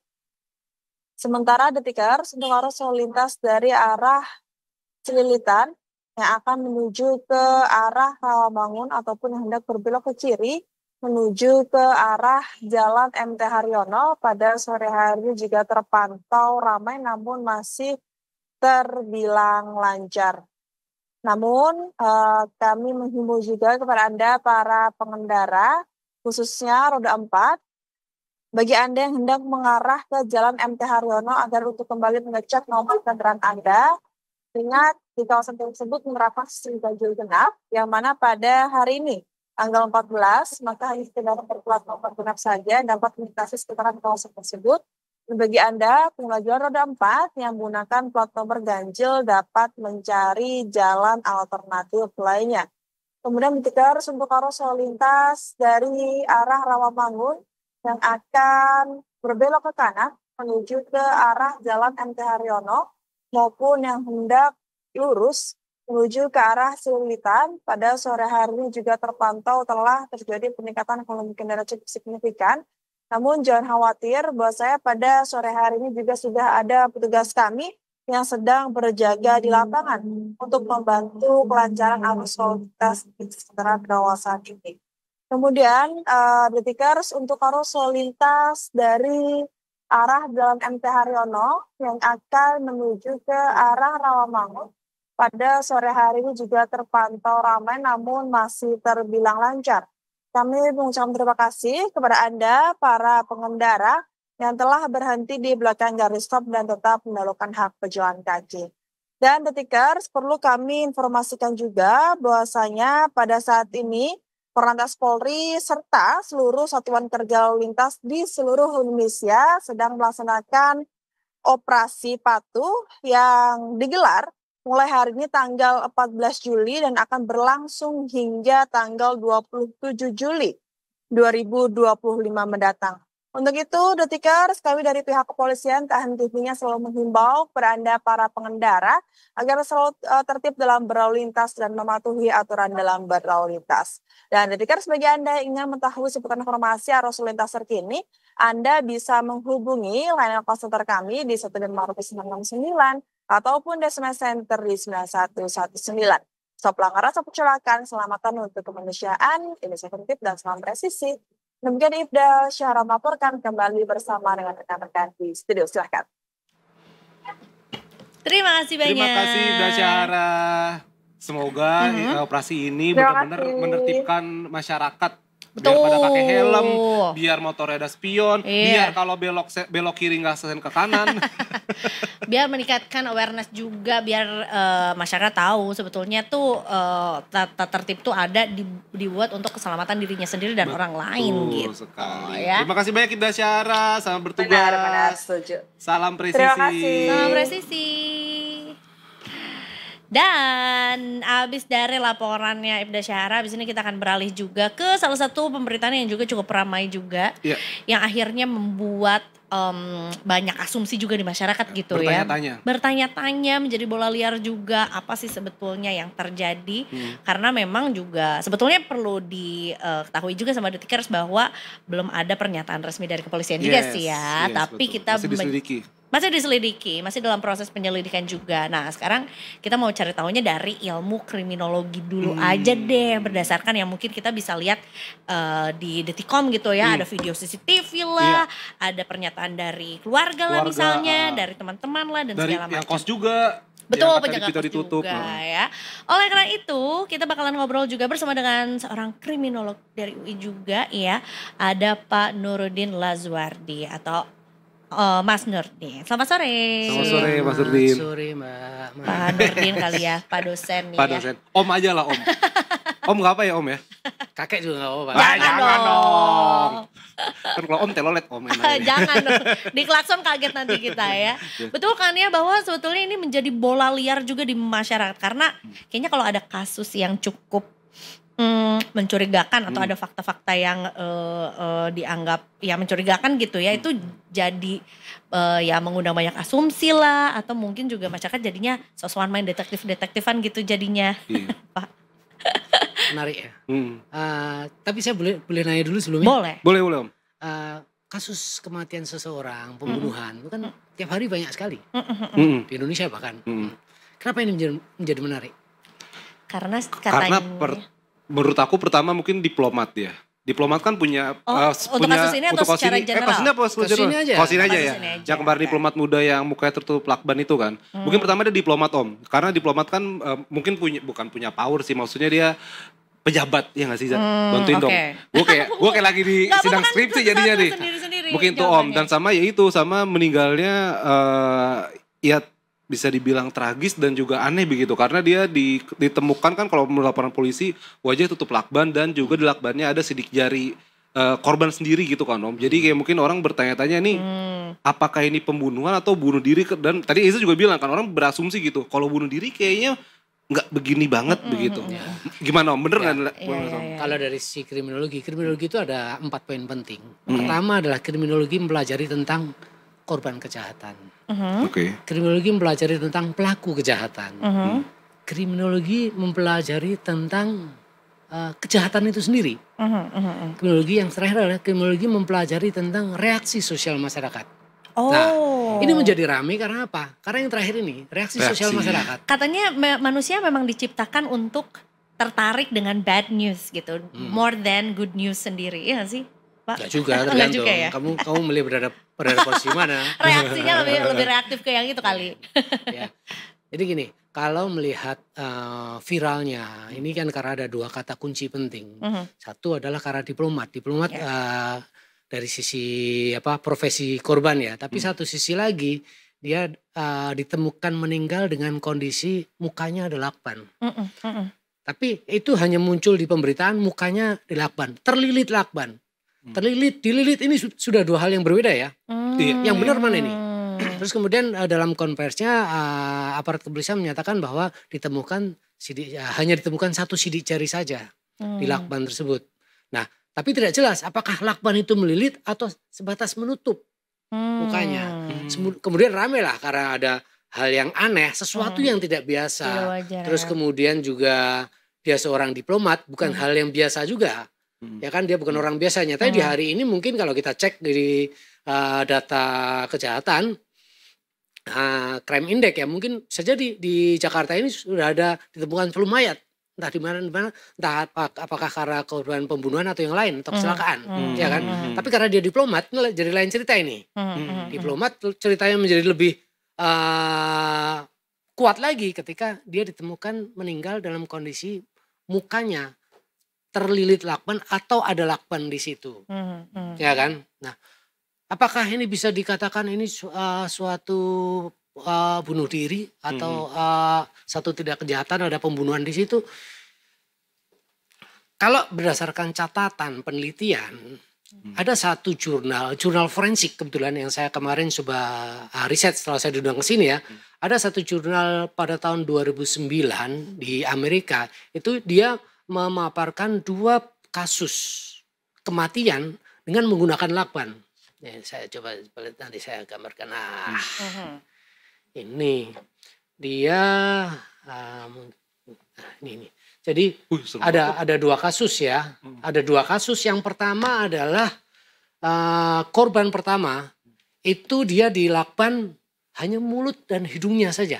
Yang pertama. Yang kedua, dia di lakbannya di melingkar semuanya ini. Sampai wajah tutup gitu. Wajah tutup, semuanya tertutup semua. Mata, hidung, ini tertutup semua. Nah, dari kedua ini, yang pertama yang di mulutnya di lakban, sama mulut sama hidungnya, dia juga tangannya posisi terikat ke belakang, tapi ikatannya bukan ikatan yang kencang ya, ikatan yang mudah lepas. Enggak ikat mati gitu. Bukan ikat mati. Okay. Artinya dia masih bisa meloloskan diri. Nah, dari penelitian tersebut di jurnal tersebut bahwa disebutkan bahwa berdasarkan olah TKP dan hasil forensik dari forensik kimia, biologi, terus kemudian juga forensik psikologi si korban yang ditemukan mati ini. Yang pertama itu dia ditemukan kita satu dulu ya, yang di lakban mulut sama hidungnya dan kemudian tangannya terikat, itu ditemukan di kamarnya di bawah, di lantai bawah. Yang menemukan siapa? Ibunya. Ya kan? Nah, ibunya kemudian karena dia orang yang pertama kali menemukan. Nah, dalam proses penyidikan biasanya ini orang yang diminta keterangan terkait peristiwa meninggalnya seseorang, apakah itu karena bunuh diri atau pembunuhan dan sebagainya, yang diminta keterangan pertama kali adalah orang yang melihat, atau orang yang berkomunikasi terakhir, ya kan? Nah, di kasus yang di Amerika ini, yang pertama yang dilakukan mulutnya sama matanya, hidung dan mulut dan tangan terikat, ini yang menemukan ibunya. Dari keterangan ibunya diketahuilah bahwa anaknya ini mengalami ada kelainan mental. Ada kelainan mental dan dia sudah beberapa kali juga melakukan usaha bunuh diri. Tapi berdasarkan keterangan si ibunya ini dan pemeriksaan forensik kedokteran, forensik fisik ya. Terus kemudian jejak psikologisnya dia selama dia berteman dengan siapa, dengan lingkungannya, sudah seperti apa. Penyelidikan itu menyatakan bahwa ini bunuh diri. Itu yang pertama. Dan yang kedua, yang dilakban muter semuanya. Ini mayatnya ketemu di hotel. Hotel itu dan CCTV-nya seabrek, depan, belakang dan sebagainya, bahkan dari pintu lorong, masuk, lobi, lorong semuanya ada semua di situ. Di situ tangannya tidak terikat. Di situ dilakukan olah TKP. Olah TKP itu tidak berani mengatakan bahwa dia dibunuh, tidak berani mengatakan itu, atau mengatakan dia bunuh diri. Tapi kemudian ditelusuri catatan kesehatan dia, ditemukan juga bahwa dia ternyata ada depresi. Ada permasalahan dengan kehidupan dia. Ditelusuri lagi dari digital forensik, dari transaksi keuangannya, terus dia selama ini kemana aja, ternyata dia terlibat dengan hutang judi. Nah, akhirnya penyidik di situ akhirnya menyatakan bahwa dia bunuh diri. Jadi kalau kita mengatakan tidak ada pola bunuh diri dengan seperti itu, ternyata sudah ada penelitian yang mengangkat itu pada tahun 2009. Kalau penelitian dilakukan 2009 artinya peristiwa itu terjadi jauh-jauh seperti itu. Nah, ini kan sesuatu yang dilaporkan, yang terlaporkan, yang ada. Kita tidak tahu dark number.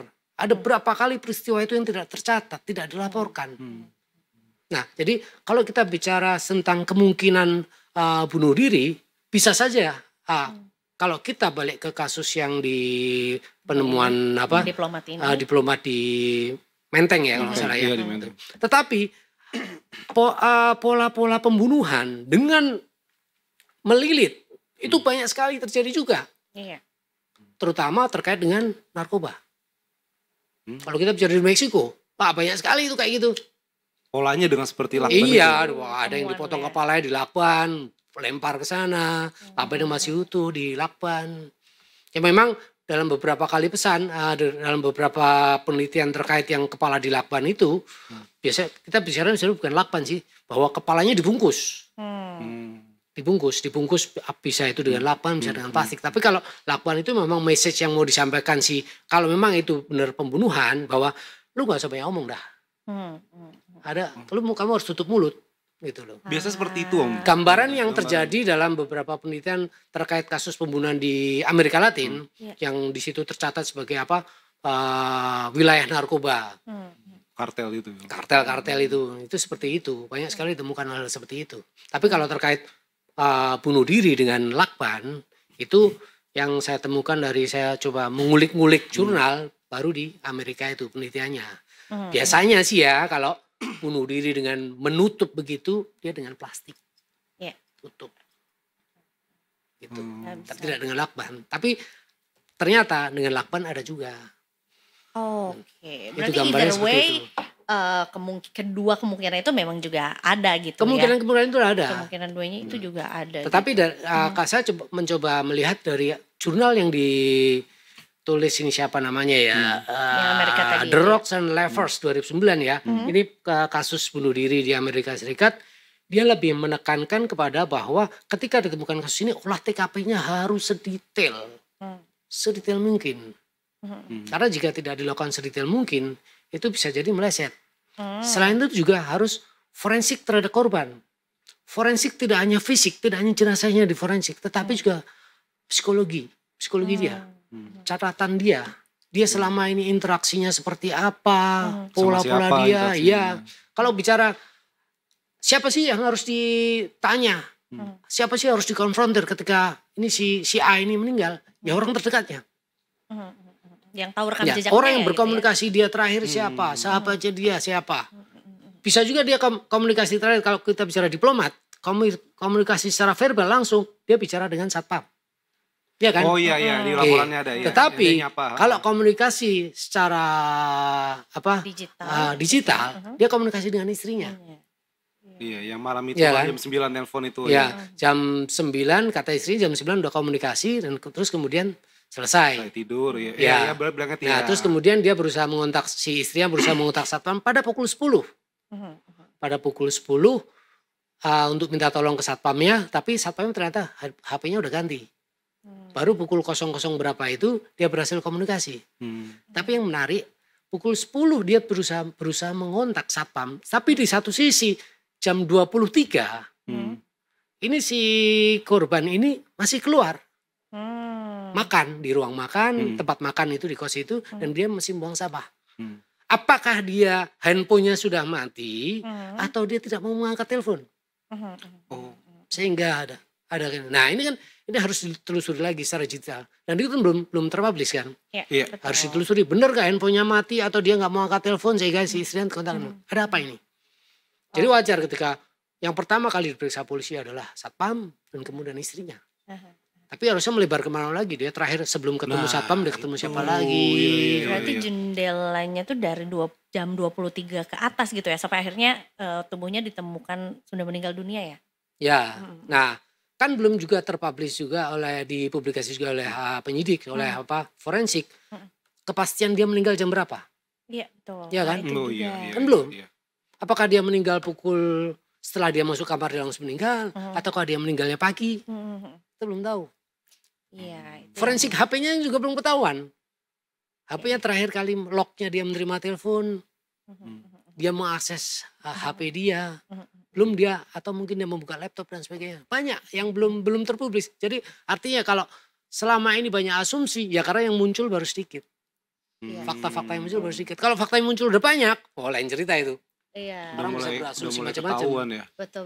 Tapi memang berarti cukup kompleks juga ya, kepolisian ini melibatkan banyak pihak juga untuk akhirnya memberikan laporan secara forensik let's say gitu ya. Karena memang juga yang terlibat berarti untuk kita menantikan, ini kan kita menantikan beritanya nih.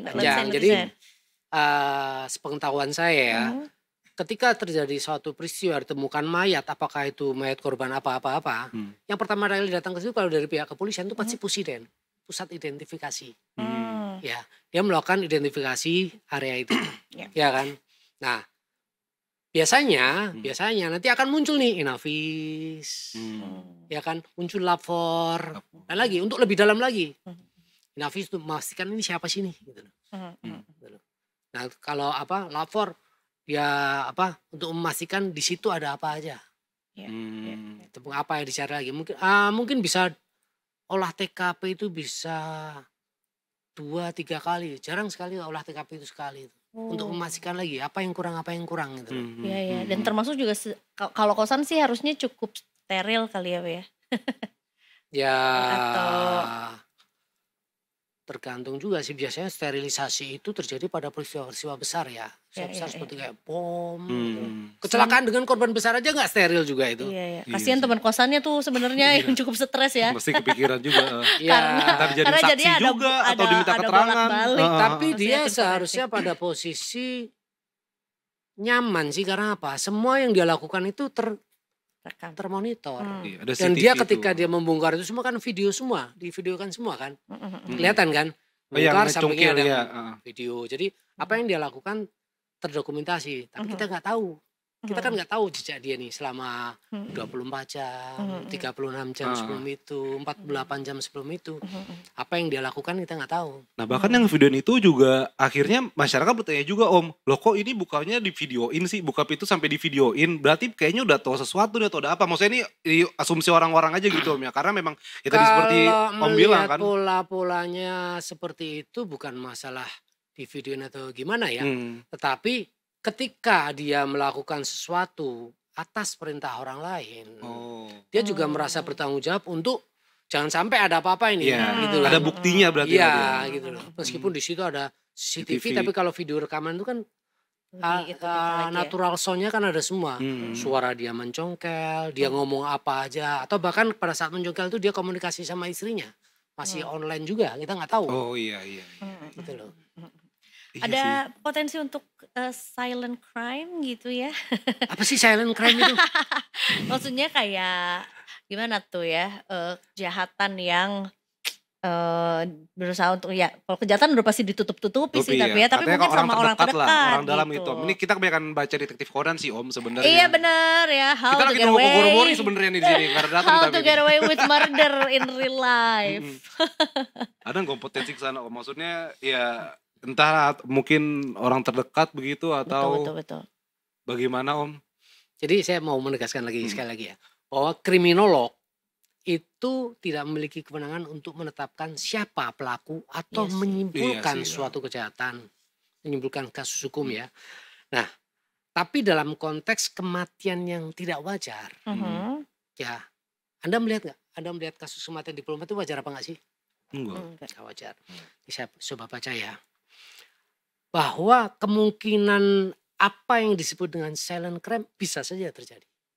Kemungkinan ya. Kemungkinan. Probability ya. Nah, cuman untuk menentukan itu harus benar-benar ditemukan bukti-bukti yang kuat. Bukti-bukti yang kuat, anggaplah kita bicara sekarang yang sudah ditemukan apa aja sih situ. Ada mayat, ada lakban. Apakah hasil forensik atau otopsi terhadap jenazah itu sudah ketahuan nih, jenazah dia meninggal karena dia kehabisan napas atau dia meninggal sebelum itu. Jadi sebelum dilakban dia udah kondisi meninggal. Itu bisa ketahuan. Ya kan? Iya dari otopsi itu. Iya. Ya kan? Memang permasalahan otopsi sudah dilakukan belum? Karena otopsi kan harus ada izin dari keluarga. Ya kan? Kan dia sudah dimakamkan yang sehingga kemarin saya melihat ada kata kunci ekshumasi. Ada kemudian penyidik akan melakukan penggalian dan otopsi ulang terhadap itu. Nah, itu kita baru bicara mayat aja. Dari mayat itu kita akan tahu dia meninggal jam berapa, dia meninggal karena apa. Baru pada tahap itu.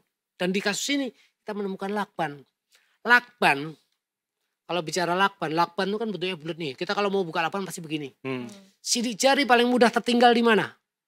Pasti yang ada lemnya dong bagian dalam. Oh iya. Ya kan? Memang bagian luar bisa, tapi dihapus juga gampang. Tapi kalau yang di dalam ada lemnya susah sekali itu. Yang lengket itu. Ya, itu paling gampang ketemu sidik. Nah, sidik jari yang paling mungkin ada di situ, tetapi itu hanya sisi luarnya aja ya. Bukan sisi dalam-dalamnya itu. Ya kan? Kalau sisi luarnya, saya sudah yakin bahwa di situ kemungkinan ada sidik jari yang jual. Betul. Ya kan? Ada sidik jari si pemilik itu. Betul. Nah, pemiliknya siapa? Kita nggak tahu apakah pemiliknya korban atau pemilik orang lain. Ya kan? Belinya di mana? Itulah makanya perlu juga selain otopsi terhadap jenazah, perlu juga dilakukan forensik terhadap barang-barang yang ditemukan di situ. Forensiknya tidak hanya sebatas peralatan yang ada di situ, barang-barang yang ditemukan, tapi juga digital. Digital terhadap alat-alat komunikasi ada di situ. Terus kemudian juga CCTV. CCTV apakah yang dilihat hanya dari CCTV yang di situ juga? Nanti dulu. CCTV kalau mau ungkap sebuah permasalahan tarik tuh sampai seminggu, 2 minggu, 1 bulan kalau perlu. Di mana aja CCTV? CCTV dekat rumah dia, dekat kos-kosan dia, di depannya, dari kantornya. Gitu. Terus dia mungkin di HP dia ada berapa aplikasinya? Ada aplikasi apa? Ada aplikasi Gojek. Lu kemana aja? Dari jalur ini dia kantor, dia yang lewat jalur ini coba. Ada nggak ada yang ngikutin dari belakang? Tarik CCTV-nya. Detail itu berarti Om. Ya haruslah. Iya sih. Kalau enggak kita nggak akan menemukan kebenarannya. Iya. Dan kelihatan polanya gitu Om. Ya, maksudnya tadi Om bilang gitu loh. Paling enggak ada dugaan-dugaan, kalau dia mau dibunuh, pola pembunuhan. Kalau dikatakan rapi seperti itu proses perencanaannya panjang. Gak bisa langsung ketemu, gue bunuh lu. Nah, jadi ada proses pembuntutan, ada proses profiling. Tapi sebelum ke arah sana, kita pastikan dulu dia meninggal karena apa. Iya. Itu. Sebabnya dulu itu. Iya, kalau dia meninggalnya karena lakban itu, orang kalau dalam kondisi sadar, dilakban orang lain tuh ngelawan gak sih? Iya. Nah dia ditemukan di kasur, posisi kasurnya gimana? Berantakan apa enggak? Selimutnya posisi selimut dia pakai atau dipakaikan orang. Kan itu ada analisisnya pasti. Nah itu rekamannya ada di HP-nya si yang orang ngerekam itu. Yang membuka itu ada 2 orang kan. Satu ngerekam itu. Ada semua di situ. Itu real itu. Itu harus dipelajari benar. Wow. Banyak lah yang itu. Belum lagi kalau kita harus ngecek di lakban itu ditemukan apa sih? Apakah ada air liur? Apakah ada rambut? Ada rambut atau serpihan kulit mati ya kayak gitu kan bisa dianalisis juga. Tapi tadi sedikit Om Om Nurdin kan ngomongin soal pembunuhan juga. Aku sempat baca ada quote, tidak ada pembunuhan yang sempurna Om ya. Betul nggak sih Om?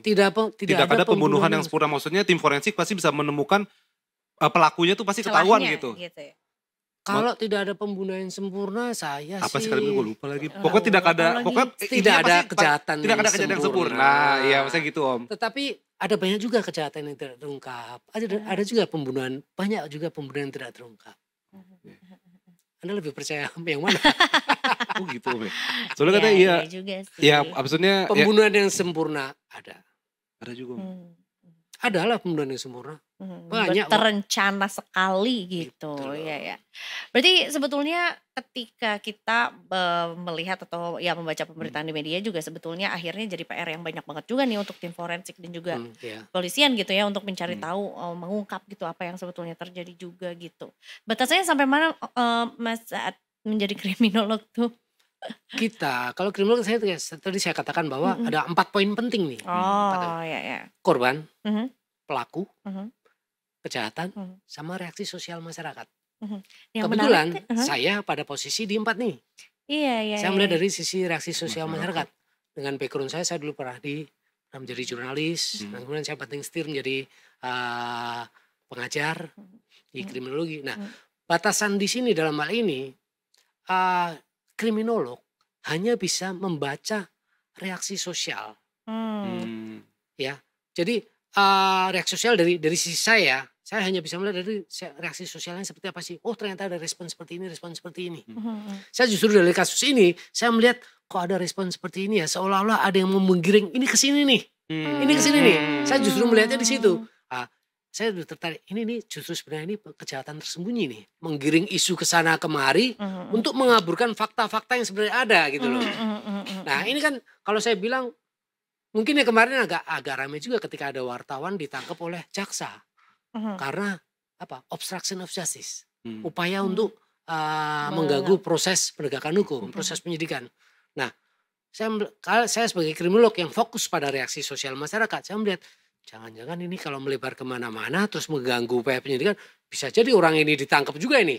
Nah, yang saya khawatirkan justru situ, tapi saya tidak berpikir situ, justru melihat bahwa ada informasi yang sangat terbatas dan kemudian diasumsikan dengan berbagai wacana. Itu yang justru saya khawatirkan. Nah, kenapa ini bisa terjadi? Ya karena terlalu terbukanya informasi penyidikan, proses penyidikan. Karena proses penyelidikan itu sebenarnya nggak bisa terlalu terbuka juga. Ya, karena harus terbukanya itu di peradilan. Iya Pak, iya. Ya, di peradilan terbuka sih, di situ ada jaksa. Di situ mungkin ada apa?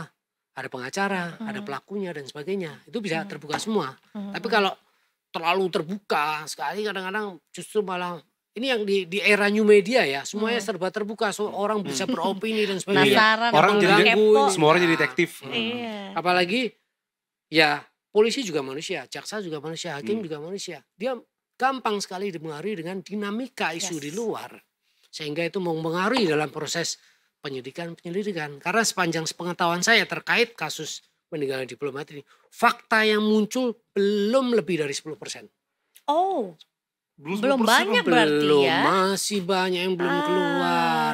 Ada tahu posisi ketika ditemukan seperti apa sih? Iya nggak tahu. Selimut yang dipakai seperti apa sih?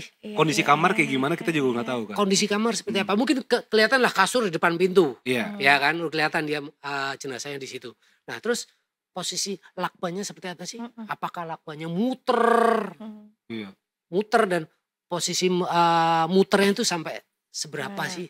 Gitu loh. Muternya secara memang rapi dan sebagainya atau apa? Iya. Atau berantakan dan sebagainya. Terus sisa lakbannya ada di mana? Dia motong lakbannya pakai apa? Iya. Masih banyak sekali. Iya sih betul. Jadi belum sampai, kalau saya lihat belum sampai 10%, tapi analisanya sudah jauh sekali. Iya. Bahkan terlilit sama dililit tuh beda sih. Beda lah. Beda. Terlilit dengan dililit tuh beda sih. Iya benar. Terus posisi tangannya seperti apa? Posisi ditemukan badannya masih hangat atau udah dingin? Kita nggak tahu. Ya, dari sinilah kita tahu seberapa besar pengaruh detektif Conan terhadap kita semua. Jadi pengen jadi kemana-mana kita mikirnya. Ya mungkin karena anak-anak sekarang karena keterbukaan informasi terus gampang mengakses informasi. Orang gampang nonton CSI, ya kan, detektif Conan dan sebagainya. Ya wajar sih, bagus sebagai